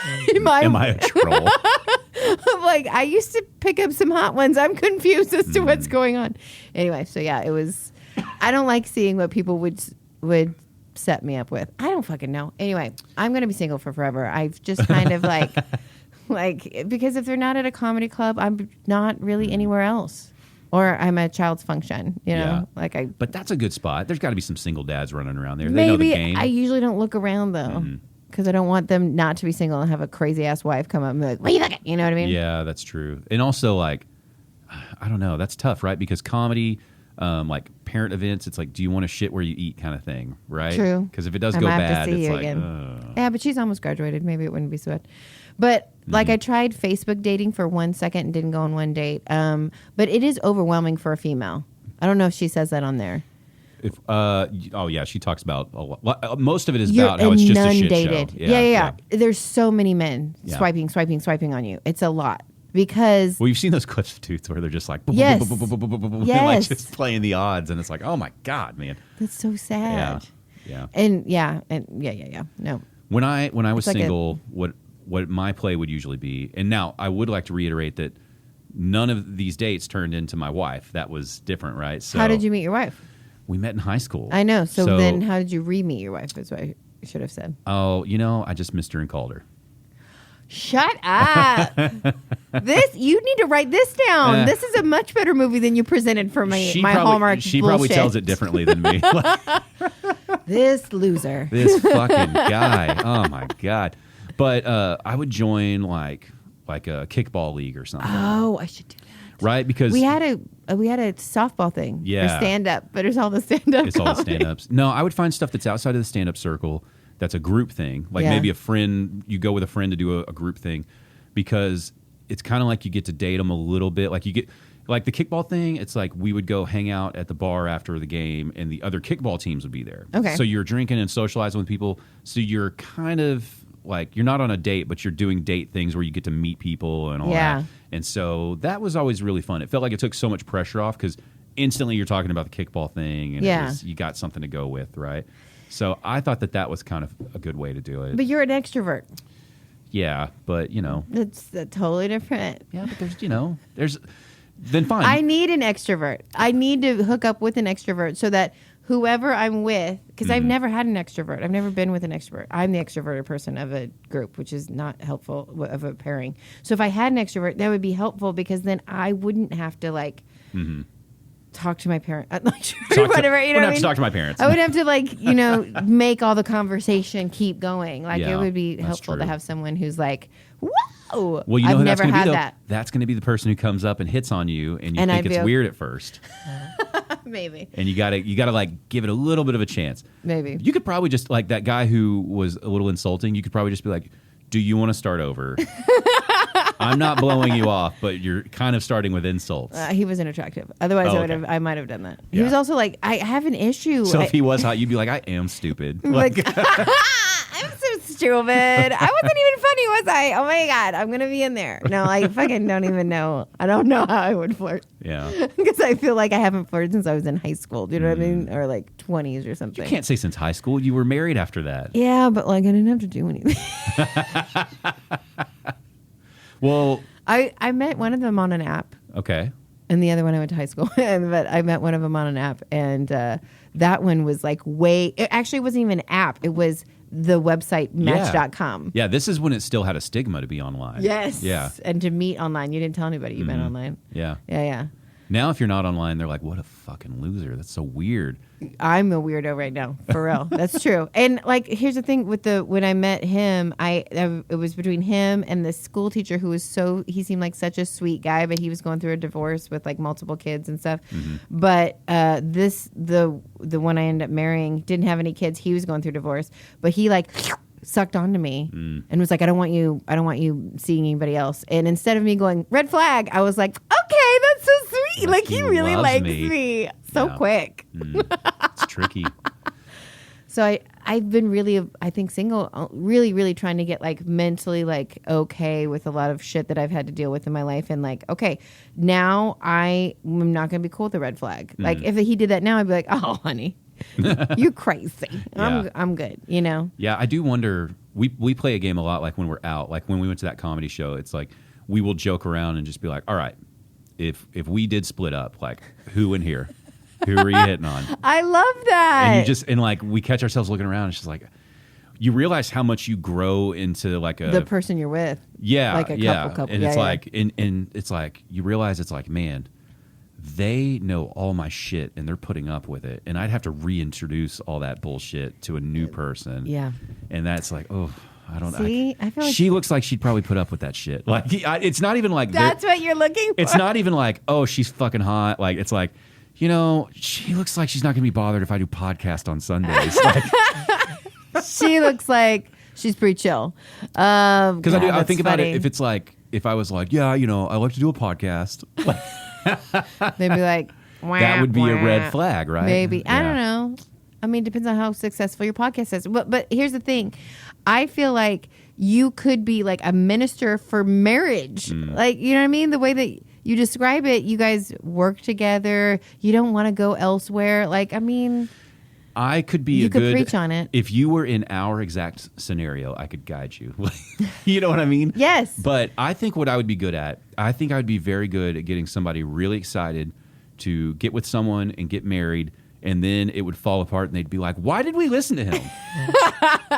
He was wrong about everything. Oh, he's been married one time. Why did we listen to that? Oh, okay. I'm sorry, but I feel like one time versus my 3 times. You see, I mean, like. So you would be more, you know, you'd be more adept at like spotting that, like, oh, Like, no, you don't want to do that. You don't want to do that. Fuck that shit. Don't hook up on that one. No, this happened to me once. Don't do that. I knew somebody who did this. Don't do that. I knew somebody. Yeah. You get married to that. That's a long marriage. Well, it's like, you know how it is. Now that I have a kid, people ask about like how'd you know you want to have a kid? It's like, we didn't really fucking know we wanted to have one. Like, we decided we were going to have one, but we weren't like, all right, we're going to have a kid. You know, like, we've got everything figured out. It's still like, No. oh, Jesus. Okay, we're going to do this. Well- and I think that's how marriage is too. It's like, you know you want to be married, but you know you're not. For my scenario, it's like, you know you want to marry the person, but you also know, like, oh my God, this is like fucking wild. It's wild, it's scary, and it's like, yeah. but, you know, I think what... I was petrified my first marriage. Really? To get my first marriage. Because I didn't want to be, which is, that's the guy that got mad when he listened. But after that first divorce, it just really became like, okay, I don't think I'm going to get divorced. Do you know what I'm saying? Yeah. Like so you have such a precious little thing, hold on to it. Because I feel like once you get a divorce, it becomes less precious to marry again. Because you know you can leave. Yeah, I think what helped us is while we got engaged in December, and then we like went on a little trip, and then when we came back in January, like, we weren't going on a long trip. I'm just saying, in January when we were living in our condo, the roof got ripped off in a storm, like while we were in it, and then we had like all these issues, like the HOA wasn't putting the roof back on. We think they were stealing money. We had to get an attorney involved. Then the contractors we didn't know how to hire contractors, so we had these like shit bags that didn't know what they were doing. They were fucking all our shit up. We're living under a tarp for 6 months. Holy shit. Yeah. And like, storms are coming through. She's trying to finish her master's degree. So like, we went through all this shit before we got married, right? And then just the normal relationship stuff. And we were like, and that's really what I think a key relationship is. It's like, can you be in really horrible situations and not kill the other person and not like want to walk out? And be there together in it. So I think going through that helped us. And then, you know, just like, I've gone through so much. Did it help you decide to propose? I'd already proposed at that point. What I'm saying is, I think because we went through this bullshit before we got married, you realized like there are real problems, and then there are like what you think are problems. Yeah. Right? Because then all of a sudden we had like a crash course in real problems. Yeah. It was like it consumed the entire year. And that, I think, really set us up for like when we had the kid, those were new real problems. Yeah, that's so sweet, and though. so I think that's the deal. It's like, it's almost like if people didn't look for fairy tale things, you looked more for like honestly, I think Aaron Aryenpour did a bit where he's like, you should be looking for a survival partner. Like, I think he does he had do an that old bit like that. Yeah. Because that is true. It's true though, right? It's Yeah, like, I I know want now someone who that can if be the in the roof shit with me. rips off our home, she's not bailing, and we're gonna sort out all this bullshit issues together. Yeah. Right. Yeah. And so when you're looking around those rooms, it's like that bitch isn't gonna stick it out. He's definitely not sticking out with her if that shit goes. Like, you know what I mean? It's like your whole scale of what is hot has now shifted so far beyond looks. That's mature. It's not mature though. It's more of like, I feel like it's a mature version of life. I think it's just a scale. Looks right? goes away, man. True. Looks do not last. I mean, I'm at that age where they are leaving. Every day I wake up, I'm like, really? You got to get on it. You need to get on it now. No, I'm just Really? kidding. Yeah, I need a rich. See, I can't be a bartender. I need a rich man to help me fix it. You need a rich. Well, listen. First of all, if you wanted to, you could gold dig easy, and gold digging's legal. It's legal. It's totally legal to be a gold digger. I again, awkward and dorky. I don't know how I would like. Hey, rich boy, come here. Well, first of all, it's not going to be a rich boy. It's going to be a rich old man. Hi, rich old man. It's going to be an old ass man. How But close he's- are you to death? But he's going to be like, I listen, don't think I can do that. I just want a happy 5 to 10 years, and then my fortune's yours. But would I have to sleep with this old ass? You gotta sleep with him. See, I don't know. What if you Isn't there like a moral? What if you have to sleep with him, but he's like, I'm totally cool with you having an open thing, and you can go sleep with whoever else you want. Just don't bring him over to my house. I don't need to know about it. You need to be discreet for my sake. Okay, I don't want you talking about it. Again, right down this hole. This is at least a a TV show. Well, we also talk about we're like, this marriage was for love. If I ever it's for money. If we divorce, I'm marrying for money next time. Even as a dude, it's like I will go find me some 80-year-old on her deathbed, and I'll make her happy and take that money. All right, and she'll know the deal. Like I won't lie to her. I'll be like I don't love you. No, I'll be like, Gertrude, it's about the money, but I also love what we have, which is our mutual love of your money. Yeah. Which is this really nice house. Yeah. And she'd be like, all right, no where problem. do you find rich men, though? Ooh, I think they have an app for that. Of course they do. I'm pretty sure they Sugar have. daddy. I think they have a sugar daddy app. Oh, God. They've got here's to. the thing. I bet they do. But here's the thing. I feel like I'm too insecure that I could compete with a trophy wife because I don't feel like I'm a trophy wife material. I could be funnier than her. Hands down. I think you don't consider yourself trophy wife material.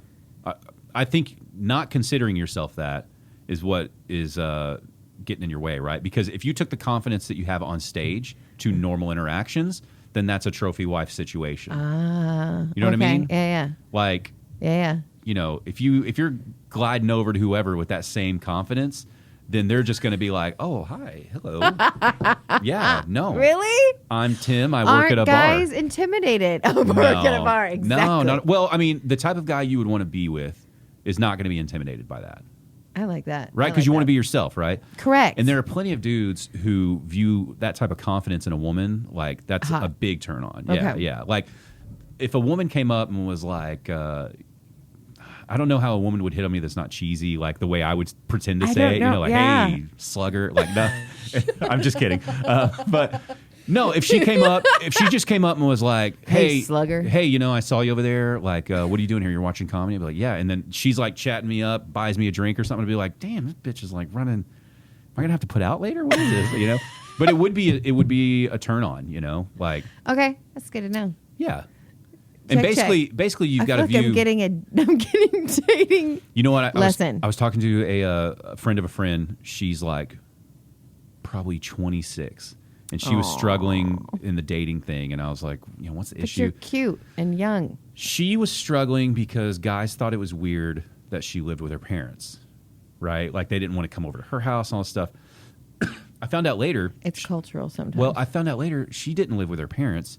They lived with her. She bought a home and moved them in. And I was like, whoa, your sales pitch is wrong. Yeah. This because girl's if I a found out baller. you're 26 and you already bought your fucking house and you're like, Mom, Dad, you're selling your shit and moving in, I'd be like, damn, she's got her shit together. Like, that is now a turn on versus like, I still live at home, I live with my mommy and my daddy. Yeah, and there's nothing wrong with like a 26-year-old living at home. I get it, but... Yeah, I mean, one of mine might still be there at 26. We'll see. I don't think most 26-year-olds can't buy homes right now. So no, God. I get that. But if you were to be like, I bought my house, I'd be like, wow, all right. That's hot. Whoa, okay. There is like that kind of you got your shit together. that kind of alpha game in a woman. Yeah. You know, Yeah. Agreed. That's Agreed. attractive. Yeah. You could play that. You play it on stage all the time. Because I'm pretending. It's not pretending though. All the bits are about you, your That's life. true. That's not true. pretend. I mean, I'm myself on stage. I'm just a much more confident version. I don't know. What if you when you hit on people, what if you just carry a microphone? Would that help? You're just at hi, sir. Hi. You're just hi. at Applebee's like, walking around with a microphone. It's not even connected. Yeah. Just like, do you have anything to say? Yeah, that's interesting though. It is funny. Like I've learned so much about how introverted and shy comics are. Not all of us, but yes. No, but like it's amazing the ones that are. Yeah. Where you're like, damn, I thought you would just kick the doors open when you walked in here and be like, I'm here now, bitches. I'm such a dork. I love dorky dudes though. Usually, that's who I dated and married. Yeah. Sad. I don't want that anymore. You just need the right dorky guy. Maybe. It sounds like you had the dorky guy who would try to steal someone's girlfriend. Like he cruises up on his Vespa. He quotes some literature. His Vespa. Done. Yeah. No. I'm out. Yeah. That reminds me of The Vow when you cruises up on the Vespa. Have you been watching that? That's on HBO. It's a cult, but that guy is like dorky, and I feel like he has a Vespa for sure. But he was getting laid like nonstop because he's a mind fucker. Anyway. Oh yeah. Yeah. It was crazy. I cult. I'm in. Like I'll watch it. Mm-hmm. Did you watch Tammy Faye? Like I literally will watch so much documentary shit. About cults? About any, yeah. So I decided, religion. I decided a long time ago that Serial killers. I think I'm going to start a group like that, but we're calling it NACNAR. So it's NACNAR. It's not a cult, not a religion. Oh. That way we addressed it up front. Like we just study we are the not other ones? a cult. And we are not a religion. We are just a group that wants you to live your best life, and we want you to come join us on our compound. Because society doesn't get you, but we do. And we just need you to bring like your money and all that stuff. And they're like, this sounds like a cult. And I'm like, it's but in it's the not, name. Did you guys? Not a cult. Do we have to read it? Do we have to read it every day? But I do think like I'm kind of fucking myself by saying not a religion because religion can get tax free. Oh, yeah. So I'm kind of rethinking the name, but Maybe I just to be neck. Yeah. Get in the neck of things. I like NACNAR. There's something that it's like, what? You like 2 syllables. Yeah, maybe. But I've already got several friends who are willing to be like we already made in like it? Yeah, well they're going to be on my level. Like they know it's a sham because it's like I can go to any college town and find that person who's wanting to be a part of something Very much. and manipulate them within a week. They are going to be living out there with you. The Vow was kind of like you need to watch. Yeah. They make it all so easy. It was about becoming the better version of you. That's it. And then it became a sex cult. And you know what? And here's the thing, like. You don't need to become the better version of you. You're already the great version of you. Society is you were born needs to accept you into the wrong system. The things that they value are not the things that we value. And that it's not that you don't fit in, it's that they need to restructure their value system. And here at NACNAR, we get that. That's a really good sales pitch. You could come on. You give me a couple beers and I'll just have a line and up. Yeah, exactly. And then the key is just don't fuck them. Just if you don't have sex with them, you can have all the money for as long as you want. Yes. That's where they all go wrong. They're where like, they all go wrong. If we're going to get on the spaceship, I got to fuck you and then I got to fuck you. I got to put my dick inside you. This is the ticket. I didn't make the rules. I didn't make the rules. You decide where, but it's got to be in there. The ticket has to enter your body. Yeah. And it's like, that's why I love when people are like, I don't believe someone's capable of that. And it's like, how many times do we have to watch these documentaries for you to realize people are capable of doing it? That's all they are. And people are gullible enough to fall for it. Yeah, it makes me sad. The like Waco, there's a whole good documentary. I have watched that one. Yeah. That one's great. Yeah. That one's fascinating. Yes. Because he started out like... just amazingly prolific. Yeah, and it's like you were listening to him and you're like, this stuff all sounds pretty good. Like, this doesn't sound bad at all. And then it always goes to the extreme. It always goes to, but now I got to fuck your wife. No, God told me I'm supposed to fuck your wife. Yeah. I mean, it goes back to show. It's like dudes just get weird. They just get weird, right? Like it wasn't enough for him that he was fulfilling his dream. It's like he saw someone else's woman and he's like, I could have her. Yeah, I could. I could have her. Yeah, I'm in charge here. If I wanted I can make all the rules. I'm going to make that rule. And he's just like, Steve, bring your wife. Bring Barbara over here. I love having very plain names for Exactly. bad situations. You know, Jonathan. But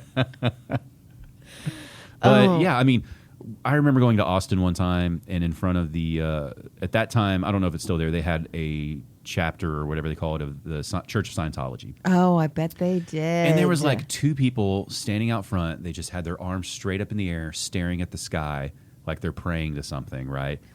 And you know, in Austin, people are walking by, and it's like the tourists are like, "Oh, it must be part of the city," you know.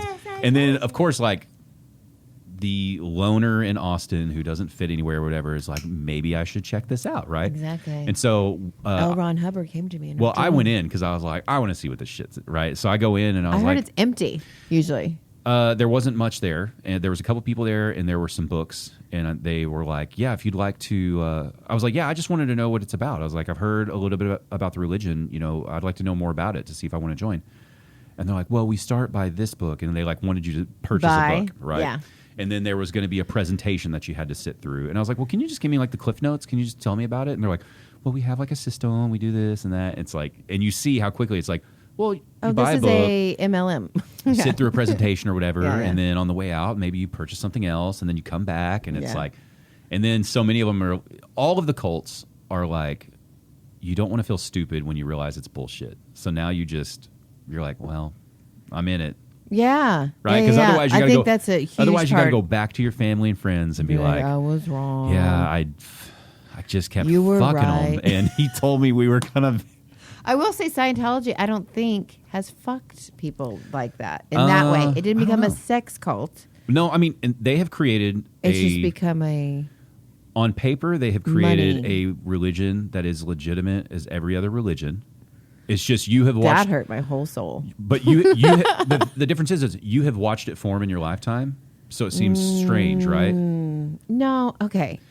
But Nah, if dog. You pick no, but here's the thing: you pick any religion you want to, and I'm not saying any are right and any are wrong. I don't think Scientology is right. I'll say that. I think Scientology is Scientology is bullshit. It's all It was bullshit. created by a science fiction writer. 100% agree with you. But what I will say But is, you think like Mark, Matthew, Luke, and John, like all the people who wrote the Bible were also science fiction writers or writers of the day. I don't know And enough if we about would have lived around there and been like, these people are full of shit. what I mean is I don't know enough about them. That's a good premise for a joke. But if you think about like Jesus and claims of Jesus things, Miracles, right? yeah. Right. Now imagine if there's a guy right now who's making those claims in 2022 on the street, Oh, very much. Yeah, right? yeah, yeah. And you'd be like, this fucking This like, motherfucker. Yeah, I mean it's nice what he's saying, but Jesus, dude, like put some shoes on. But Jesus. No, Jesus.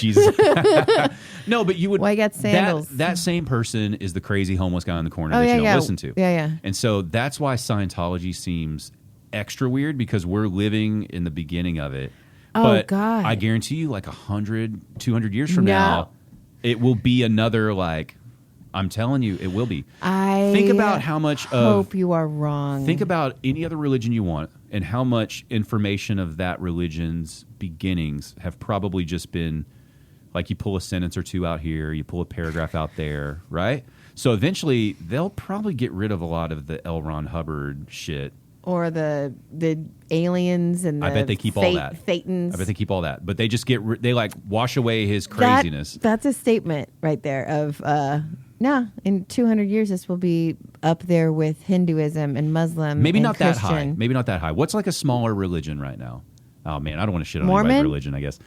Yeah, I mean, Mormon didn't... That's also considered a cult. Sorry. But wasn't that like a 15-year-old who brought a book back and told... Is that the right one? Joseph Smith? Joseph Smith, I don't know if he was 15. I think he was a young kid, and he said, like, God spoke to me, and these And these here are things. these golden tablets Right. that no one can see because I've buried them. But they're there. They Sounds really a are little- there. They're really there. We're not too far off from Scientology. That was 1800s or 1700s. That's what I'm saying. Yeah. So Scientology's pulling that same move right now, and they got religious exemption. They are tax I free. know. That's disgusting. So but Naknar- Leah Remini is really trying to get them to be revoked and not have the tax religious. Yeah, I think The tax.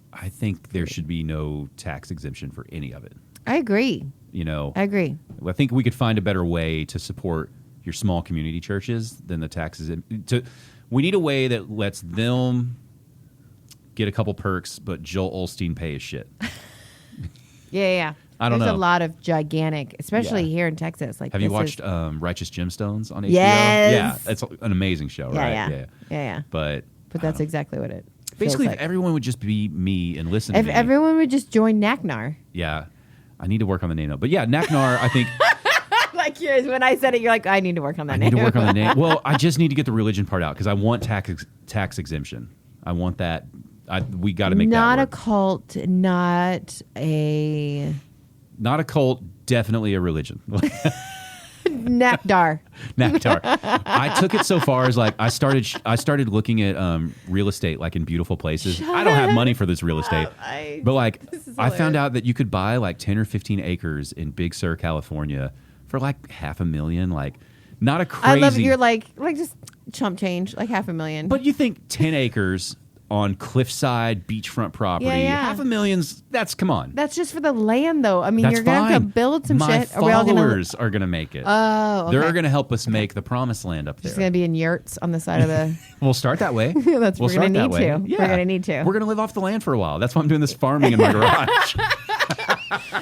Now it all makes sense. All makes sense. We're all yeah. Oh This my is a God. good idea. No, I had a job where I had a lot of downtime, and we were around a lot of people, and so we were spitballing all the NACNAR stuff like 4 hours a day. NACDAR isn't terrible. NACDAR, yeah. We'll get something going. I feel like not a cult, not gonna fuck yet. Like something in that. Yeah, not a cult, not gonna fuck you. And we just open it. We open it up with a giant presentation, and it's got like pictures of our loved ones, and it's like, so this is who Travis fucks. He doesn't fuck. If you see him fucking, this is only anyone Travis else. We need to know because we do not do that here. Because again, not gonna fuck you. Not gonna fuck you. If he asks to fuck you and you are not his wife, and you're not this person right here, okay, don't. It's a trap. And we need to disavow. Yeah, see, I mean, come on, you know, this yeah. could work. And that's when you start like when you're talking with your friends about it. That's when you start like you're at home and you're like, I could make a utopia. Like, yes, like, and you're, I've gotten high enough where I've had that thought for sure. And it's like that has to be what those cult leaders think. They have to get so full of it that they're like, I am doing righteous. This started as a I thing, agree with like, that. And they really believe like, I think I could take them to heaven. And then I do think that a lot of them suffer from some sort of mental issue. And so their narcissism or whatever switched it over to like, okay, I feel like I might be God. Yeah. And I feel like God wants to fuck that chick. And I'm going to fuck that chick. Who am I to tell God what to do? God is telling me she gives me a boner. And I got to use it. Okay, that's your pickup line. Your pickup line is you go up to the guy you like and you're like, God is giving me a boner. And that told me I need to come say hi to you. God told me I could give you a boner. Yeah. I think it's funny when ladies talk about having a boner. My boner. Yeah. God gave me a lady boner and I had to come over here and to let you know. He might think I'm trans though. That's the only thing. You might be like, you get weird and you act like it's honing in. You're like, you're just walking with your pelvis in front of the rest of your body. I'll have my microphone. Oh my God. You're hot. Yeah. I don't know. I don't know how to hit on someone. So I should probably just start doing it. I'm in my 40s. There is nothing but less time. I think you would be surprised at the results you get if you started spraying it chatting out. with guys. Well, don't spray it out. But just chat them up, you know? Just go start some conversations. And see what happens. Think how easily you can have a conversation on this podcast. Well, yeah. You can do that on just a random dude. Yeah. I think the lady boner line might be one I'll use. Like my friend Travis told me to come over and let you know I have a lady boner for you. That would actually be pretty good. You put the blame on me. It's like my friend Travis said that I should tell you I have a lady boner. And then he would just be like, "You think it's a medical condition?" I hope they would know. If you need me to come out with you, like me and Paige can come out, and like when you do that, you can look back at me and I'll just like it's wave, him. like that hi. One. He really thinks I need to get laid. Do you work at a bar? Because that would be I perfect. had this whole scenario. Yeah. Or maybe you just need like a good wing woman. I don't. So there's some really fun, badass women in comedy with you right now that you could go hang with, right? We don't hang out a lot.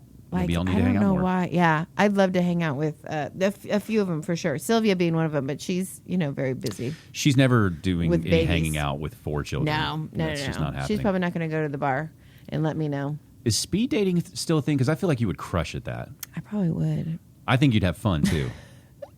I would only crush because I wouldn't give a shit and would probably make fun But of. that's like, what you the whole need. thing. That's what you need.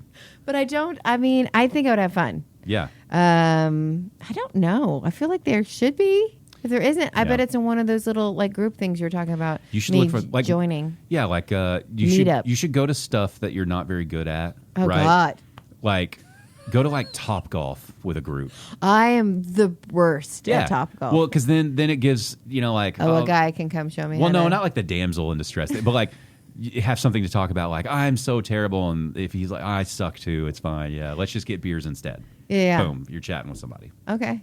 Or he's just like, yeah, you fucking suck at this. I'm like, oh, that's unattractive. Mm-hmm. You're bad at it, lady. Yeah, and I give Huh. all of this advice knowing that if the situation was reversed, You wouldn't do any of this. Wouldn't do any of I don't know what I'm doing. No. So only because you missed her and you looked her up. What about the other women you dated? How did you approach them? I've always been pretty forward. Like I have a lady boner? Yeah, I'm like, my boner is almost average size. And I think you should see it. I'm pretty good. Well, I would try to get in situations where, like I said, you were with a group, so like you're friends of friends or something, so that you're already kind of a little trustworthy. You're not just some random weirdo. Rando. Yeah, and then you could chat with them for a minute, and if something clicks, it was just like like if you had common ground on something, it would just be as simple as like, yeah, I like that too. We should go do that sometime or see that sometime, and that usually worked pretty well. It's good. Confidence is very attractive. I think women like if you Take control. Yeah, like I agree. I would like to take you to this. Are Yes. you free sometime? Yes. And Yes. that still gives you the chance to be like, I got to check my schedule. Let me see. And that's I'm not really into it, right? Yeah. But yeah, I mean, I think that's the easiest way to do it.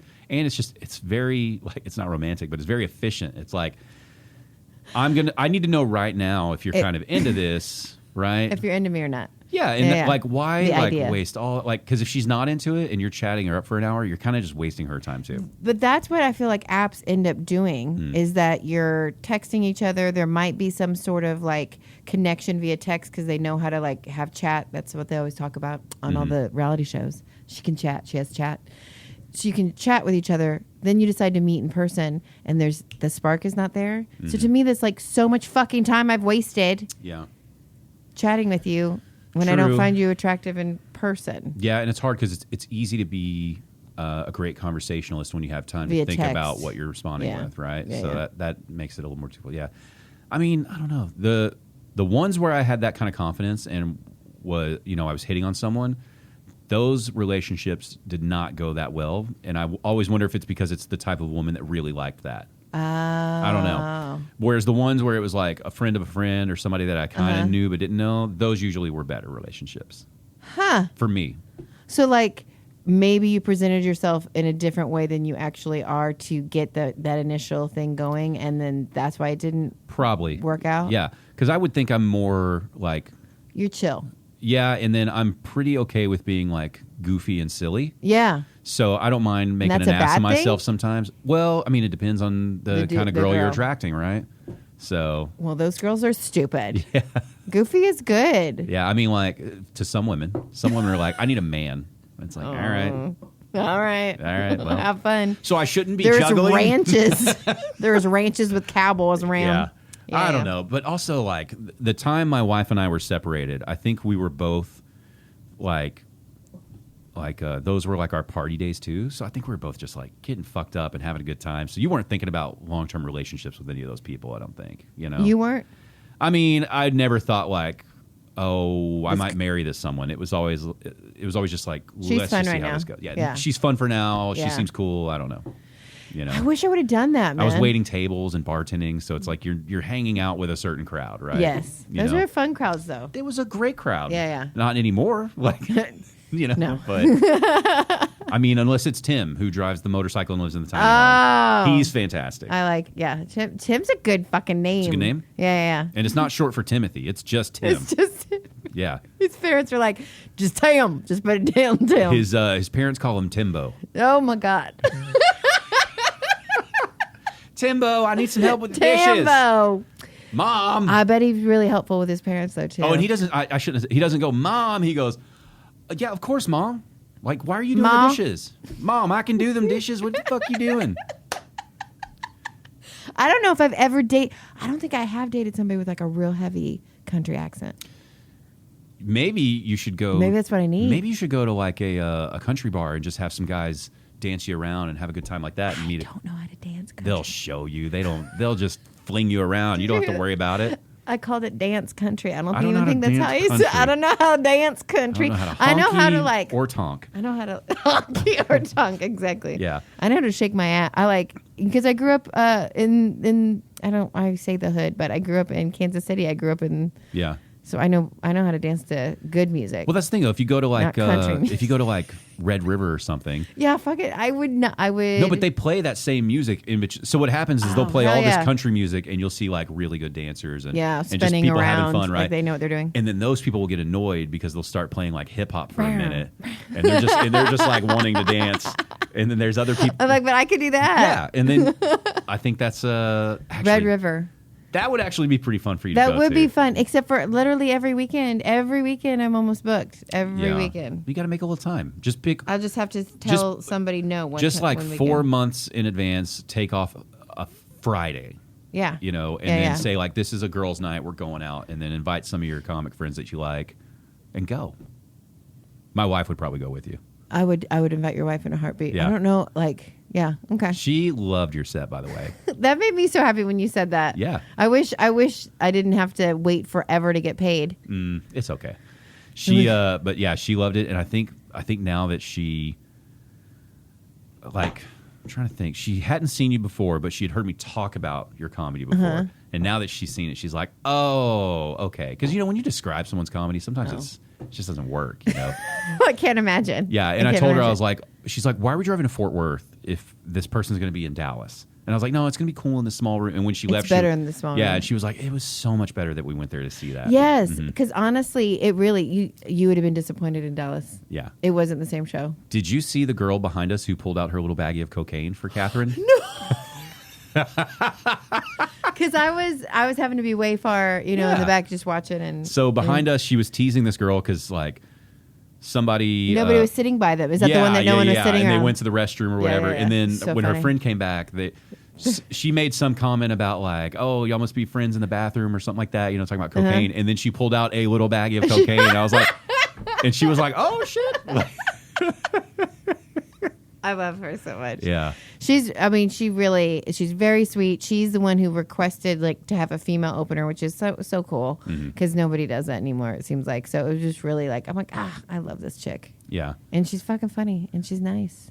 Yeah. But going on the Tonight Show is what blew her up. According to her. Yeah. That's, 100%. That used to be it back in the day, but everything has changed so much, So it's cool to know that still is a thing. Yeah. I mean, you hear some of the older names in comedy saying like that doesn't work anymore, and it's like I disagree. I think it's just a different road now.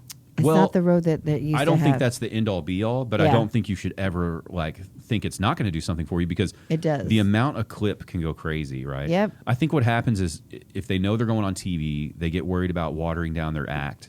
And then it's not as good of an act because you're like, well, it's going to be on TV. I've got to clean it up and blah, blah, blah. I feel like the smart ones just fucking condense it. Like it's boom, boom, boom, boom, boom, boom. And someone told me the other day, one of the club owners told me the other day, he was like, no one really does comedy like you anymore. And I was like, what are you talking about? And he goes, where it's boom, boom, boom, boom. Nobody does that anymore. And I'm like, who the fuck is not doing that? Yeah, I could see that. But I don't do it all the time. I think a lot of comics want to get, and this is my observation, right? I think a lot of them want to be like kind of cool on stage. Yes, but very much, yeah. And that's a slower pace. Roll. Or like I completely agree with that. Or like, I'm so intelligent with my humor. Let me show, I've crafted this. This is, and it's gold. Like, sometimes you just got to get up there and just hit them. Like, oh God. is it Angelia or Angela? Which one? Walker, Angela Walker. Yeah. Yeah, It's like so she it's spelled says Angelia. correct, right? and her mom calls her Angelia, but she prefers Angela. Okay, Angela. It's like the few times I've seen her, she doesn't fuck around. Oh, she no. gets up and it's like shows on. But the best part about her is that she is truly just naturally that funny, and she never says the same shit. Yeah. Like she has the same jokes, but they don't sound the same every time. She, Yeah. She flips it. And Yeah, she's like in between riffing. and she is hard, and she makes you laugh without trying to make you laugh. That's who you should get to go out on a date with you and help you. She would fucking kill it. She would kill it. I'd have to see if she'd want to hang out with me. I feel like she's I thought she was in a relationship, but she might not be. Yeah. She might be single. But she's that kind of comic, and it's like every time I've seen her, she burns it down. Yeah. Right? Yeah. And there's no like, what next? Like, like that kind of stuff, It's like just doom. boom. Yeah. And so She's been doing it for over a decade. Yeah. Yeah. So that You I can would see take it. that as a compliment, though, because Yeah. that means like you get up there and you own the spot. Well, to me, I was just like, that's cool to hear that I'm unique in a way, but it also makes me a little bit sad that like, really, are we all trying to be the cool? Let me tell you a story. I think a lot of people are. And I'm like, oh God. Yeah, because I think that's what's hot right now is guys like Tom Segura who do that. But Tom Segura is huge. funny. That's the thing they don't realize, They're not though. seeing it. Yeah, like yeah. he's punch. Yeah. Well, it's like anything though. When it's done that well, it looks really, really easy. Exactly. Right. That's so the you're like, difference. oh, that's what I'll do, and then you're Yeah, not. but that way. but no. Yeah. Nah, dog. Yeah. There's I'm trying to think. There's a couple people like that really excite me that are kind of like newer in the scene, where you can tell they're trying to get tags in on stuff, even though they're telling a story. And I think that's the way you do it, right? Yeah, yeah. You put in the little boom, boom, boom. Yeah. Yeah. I'm going to have this guy on here soon, Jordan J. Have you worked with him much? I did. So he is in the Dallas Comedy Club contest. Have you Okay. gone to one yet? I haven't gone to the contest, no. So you should come to the finals. And so we're doing the prelim rounds right now. Because I'm a teacher there, I was not allowed to compete. Yeah. I was pulled out, and so now I'm judging. So I got to judge him, and I really, really liked him. Yeah. He is he's smart jokes, and he's very subtle. Yeah. And that So I'm like that. He's doing what a lot of people are trying to do. And it's like, no. He's doing it right. That happens to be his way of doing Yes. it. He's yes, not trying yes, to do yes. that. Yes. That's probably how he actually is. Yes. And that's the big difference. Yeah. And So when he does the finals, you should come. when check are the it out. finals? Well, I know he's going to go to the semifinals. I'm pretty sure, Okay. and then we'll have finals after the semifinals. And I don't remember if he was a wild card or not, because wild card have their own too. I don't know yet. Yeah. I want to say January. Okay. I don't know for sure. All It's right. all Sunday nights. I got time, though. It's Sunday nights. Okay. Oh, well, the Sunday nights are good for me. Yeah. Yeah. So you got time, and we'll figure it out. Yeah. But yeah, because I was surprised. This is what cracks me up. But just the comedy brings out very interesting people. Is how I'm going to say it. But like we had so many people who signed up to do this, who you can tell have never done stand up comedy, and they're competing to be the best stand up comic in Dallas. Wow. They're like, I got this. Are any of them good? There was a lot that were not. Yeah. I mean, one guy had his microphone. Oh, yeah. We couldn't hear a damn word. Yeah. And he was like, I don't want to give this away for free. I don't want to give this stuff away for free. That's what he kept saying. I was like, what stuff? Tell a joke. You're like, why did you sign up? Why did you sign up if you didn't want to tell us? You're not giving anything away, boo. You haven't Oh said my one God. joke That yet. sounds like an SNL skit or something where you sign up for comedy and you're like, I'm not telling these gold jokes up here. I'm like, Yeah. shit, you can pay me. Oh my Like it was gosh. crazy. There was a lot of ones where I was like, I don't feel like they've been on a stage before. A lot of them messing around The with chord, Oh yeah. yeah. I'm just like, I cannot deal with you people. I have no desire to be a stand-up, but I think I want to do a set one time just to feel the fear. You know what I mean? And see all the quirks and everything that you end up accidentally You should doing. take a that you're not class thinking about. maybe, and then you'll do it. The set. I You don't want to wanna get that do deep into it. No, I don't. You just want to do an open mic because it's not the same. No, Open mics have no I'll know weight it. to them. When it comes up, I'll know it, right? When I'm going to do it. But like I signed up for a Kill Tony one time in Fort Worth. Oh, and shit. That was petrifying. Oh, I bet. Yeah, me and some friends, like, we all decided we were just going to go watch it, and we went to Flying Saucer, and we were drinking beforehand, and then once we were all, like, half drunk, we realized like everybody. Let's do it. Well, we realized everybody had kind of been secretly practicing a premise, and so we're like, well, if you sign up, I'll sign up. And then, Oh my God. so we signed up like, haha, high five. We signed up. This is going to be fun. And then as soon as we sat down in the crowd and the show's real, it's like, oh my God, we signed up. Why did we fucking sign up? Yeah. And it wasn't excitement. It was pure fear the Yeah, whole yeah. time. Every time that hand went in the bucket to pull out a thing, we were You're just, like, no. Yeah. And luckily none of us got called, but you couldn't not go up there because then you'd be the person who got called and didn't go. Yeah, And yeah, that yeah. would be more embarrassing. Yeah, But- agreed. But sure. yeah, I felt like a little bit of the fear there, That's the thing. Comedy too has just such a broad range. There's so many different kinds, and I don't feel like Kill Tony is my peeps. No, I get that. You know what I mean? Yeah, especially now that they've gone to Austin, it's a whole like they're creating a very narrow group of who really loves them, and it's good for them. I mean, like if that's what you want to do, it's kind of like they're creating another form of like what the Skankfest guys have done. Yes. Right, they're going to have their fans, their people So we that need like more that style. of that, don't we? That was sarcasm. I've said it to multiple people. I like Tony. I don't mind Tony as a comic. I think his show is good for comedy, especially people starting out. And I think I listened to enough of his shows when he was in L.A. to know that like he really likes this. And when he was in L.A., like He's trying to help other comics. when he was in L.A., if anybody like booed or anything, he would like slam their ass. He'd be like, if you don't have the balls to sign up and get up here, you're not, fuck you. Yeah, yeah. We don't boo people and all Yeah. that, right? There was like a level of respect. And I think part of that was he had the band, which was like Jeremiah Watkins and other comics that were in the band, and they were kind of riffing all the time as well. And I felt like Jeremiah Watkins kind of balanced Tony out a little bit. So like when Tony might get a little too aggressive or something, Jeremiah Watkins could make fun of him and kind of bring it back a little, right? And I think he's missing that in Austin at the moment. I don't think anything's wrong with the show.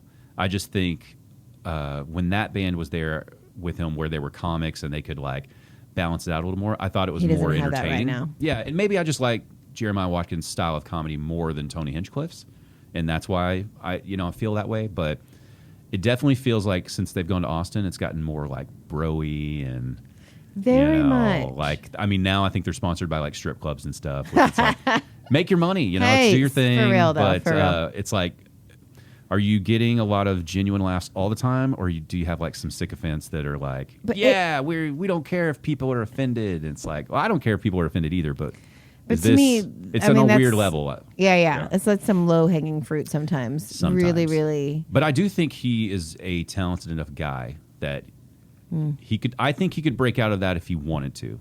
I have never watched him other than the clip because of Pung. Yeah. And I like Pung a lot. So that's the only And or like- Pang. I feel like I always thought it was Pung, and he was one of my friends. And then someone told me I was saying it wrong. I was like, "Bitch, he never told me I was saying it wrong." I could have swore It was Pung he Dang. has told me it is was Pung Pung Dung. Dang. Pung Dung is what I was That's what told. I thought it was too, but I think it's Pung Dang. I'll have to ask him. It's Again, we'll have to ask all It's over that again. Chinese like. But my point Yeah. is, that's the only thing I saw. And Yeah, so that's a bad representation of what Correct, he's capable I'm of sure. for sure. Yeah, and I mean, and that's I tell people it's like I still like both of those guys. I think what Pung's issues were with that were valid, very much. right? Yeah, very much. Probably shouldn't say words like that. No. I also know that Tony's a guy who is known to push it He towards just the pushes edge. stuff. Yeah, Right? that's what he says. And again, I like South Park. Like, it's all funny or it's not funny, right? Yeah. So it's like he shot, he missed. I don't know what happened behind the scenes, though. It's like, I don't know who tried to reach out to who, if they tried to smooth it over and it didn't work. So until I had all that, I wouldn't comment on like how it should have went down. But what I really would have liked to have seen is them to like, you could have made that better and then they both could have gone on tour together and fucking sold out. so I'm guessing there's stuff behind the scenes that happened in conversations that we'll never know about that kept that from happening. You know? Pung, Tony never talked to him. This is the version I got. Tony Yeah. never talked to him. He very much acted like he was, doing a favor just by doing the spot on the show, and he was better than him. I know Pung had opened for him before, but again, Tony never talked to him. Yeah. So I don't know if I was in that situation what I would have done. Yeah, it's unique. And it's like, look, if you're Pung and that phrase made you that upset and you feel like sharing it, that's your deal, man. Fuck yeah, like, man. hey, like maybe it's time we retire that word. Yeah, I just know? kind of hate. I just kind of hate that. any comedy would be popular out of hurting someone in that way, like hurting a group of people. That is what I would guess is the biggest difference. Is Pung probably doesn't feel like he's on a friendly enough level with him that they could ever talk like that. Yeah, to get real with right? it. Yeah. But like if you were old buddies and you riff on each other all the time and he threw that out there, that would probably be a lot different, right? It wouldn't have also been released the way that it was, I don't think, if that were the case. Yeah, it probably would have never, but it's like they didn't know each other that well. They didn't know each other at all, really. Right? I don't feel like. Yeah, and it's like at that time too. And Pung's funny. Oh yeah, he's funny. He'll be fine. They're both going to have their careers go in different directions, and they'll be great. Yeah. I do think that. I think it hurt Pung a little bit more. For sure, than Tony. yeah. Oh, for sure, yeah. But which sucks. Whatever. It's a marathon, not a sprint, right? Like he'll be fine. True. And honestly, like if he had gotten catapulted to comedy stardom off of Kill Tony's show, I think even Pung would agree. Like he's not there yet. Like he's improving all the time, and he's getting better and better, and he's really funny. But he probably knows like, I need to grow some more before I start headlining, 45 minutes a night or something, right? Or whatever. And he's a rational enough guy. Every conversation I've had with him, he's very smart. He's very aware of what he is and where he's at. He started in Atlanta and then moved here and was doing comedy in both places. So I think that helps round out a comic. A lot of us around here need to be doing comedy elsewhere besides Dallas because it's every city has its own unique kind of voice, its own unique style that you get traction from. Yeah. And I think the best comics are the comics who are doing it all over the country because fucking people are different everywhere, man. People laugh at different shit everywhere. It's bizarre. Yeah. Well, and just like, don't you just want to see if you can make other people laugh, right? Yeah. Like, don't you just want to? I want to know what that's the job. Yeah. Yeah. Like North California, they were very reticent to laugh about the poor shit. Really? Yes. Interesting. Yeah. Yeah. I'm always surprised at. I shouldn't say surprised, but like you catch me off guard with how much you are performing all over the place. Oh. Because your feed is just like, boom, she's doing this, boom, she's doing that. It's like, damn. It's like, all right. Because I want to like make this. No, it's great. What pays the bills? It's all great. I'm just like, damn, she is. So I guess I'm exhausted. It does make sense why you're not dating right now. Yeah. That's the other thing too. Yeah. Like I feel like if I did meet somebody and they were like, can I take you out? I'd be like, well, I got a show. Well, I got a show. You want to come watch me do comedy and then we'll go out after? Because that would be my life right now, except for on a Tuesday or Wednesday. Yeah. But those are also great nights to go out. I feel like those would be good nights. Yeah. I wouldn't care. Well, we've been talking for a very long time. Very long time. I feel like I could keep going, but we're gonna shut it down. Okay. But yeah, it was great catching up with you. 10:30. Yeah, I know. Way past my bedtime. I know. I gotta get up and do stuff. Well, what's the best place for everybody to see your shows and all that good stuff? So Instagram, it's Magen King and MagenKing, and then I'm at the Grove coming up. I'm at Little Rock, Looney Bin. I'm everywhere. I'm everywhere. Instagram's where you post most of it, though, right? Instagram's where I usually post and where I spend my time. I get on Facebook because of my family. I feel like Facebook, no other scene except for DFW uses Facebook. Correct. Yeah. Every other scene uses Instagram. So I'm really hoping that we evolve. I'm trying to push us that way. All right. I want to close this with you telling me what the name of your dreamboat man is going to be. What's that name? And then we're gonna stop it right after that. I really liked Tim, but I also like the name Zach a lot. Okay, Timbo or Zach. Thanks for coming on. Bye. The I'm a Fan of podcast, music, comedy, and more.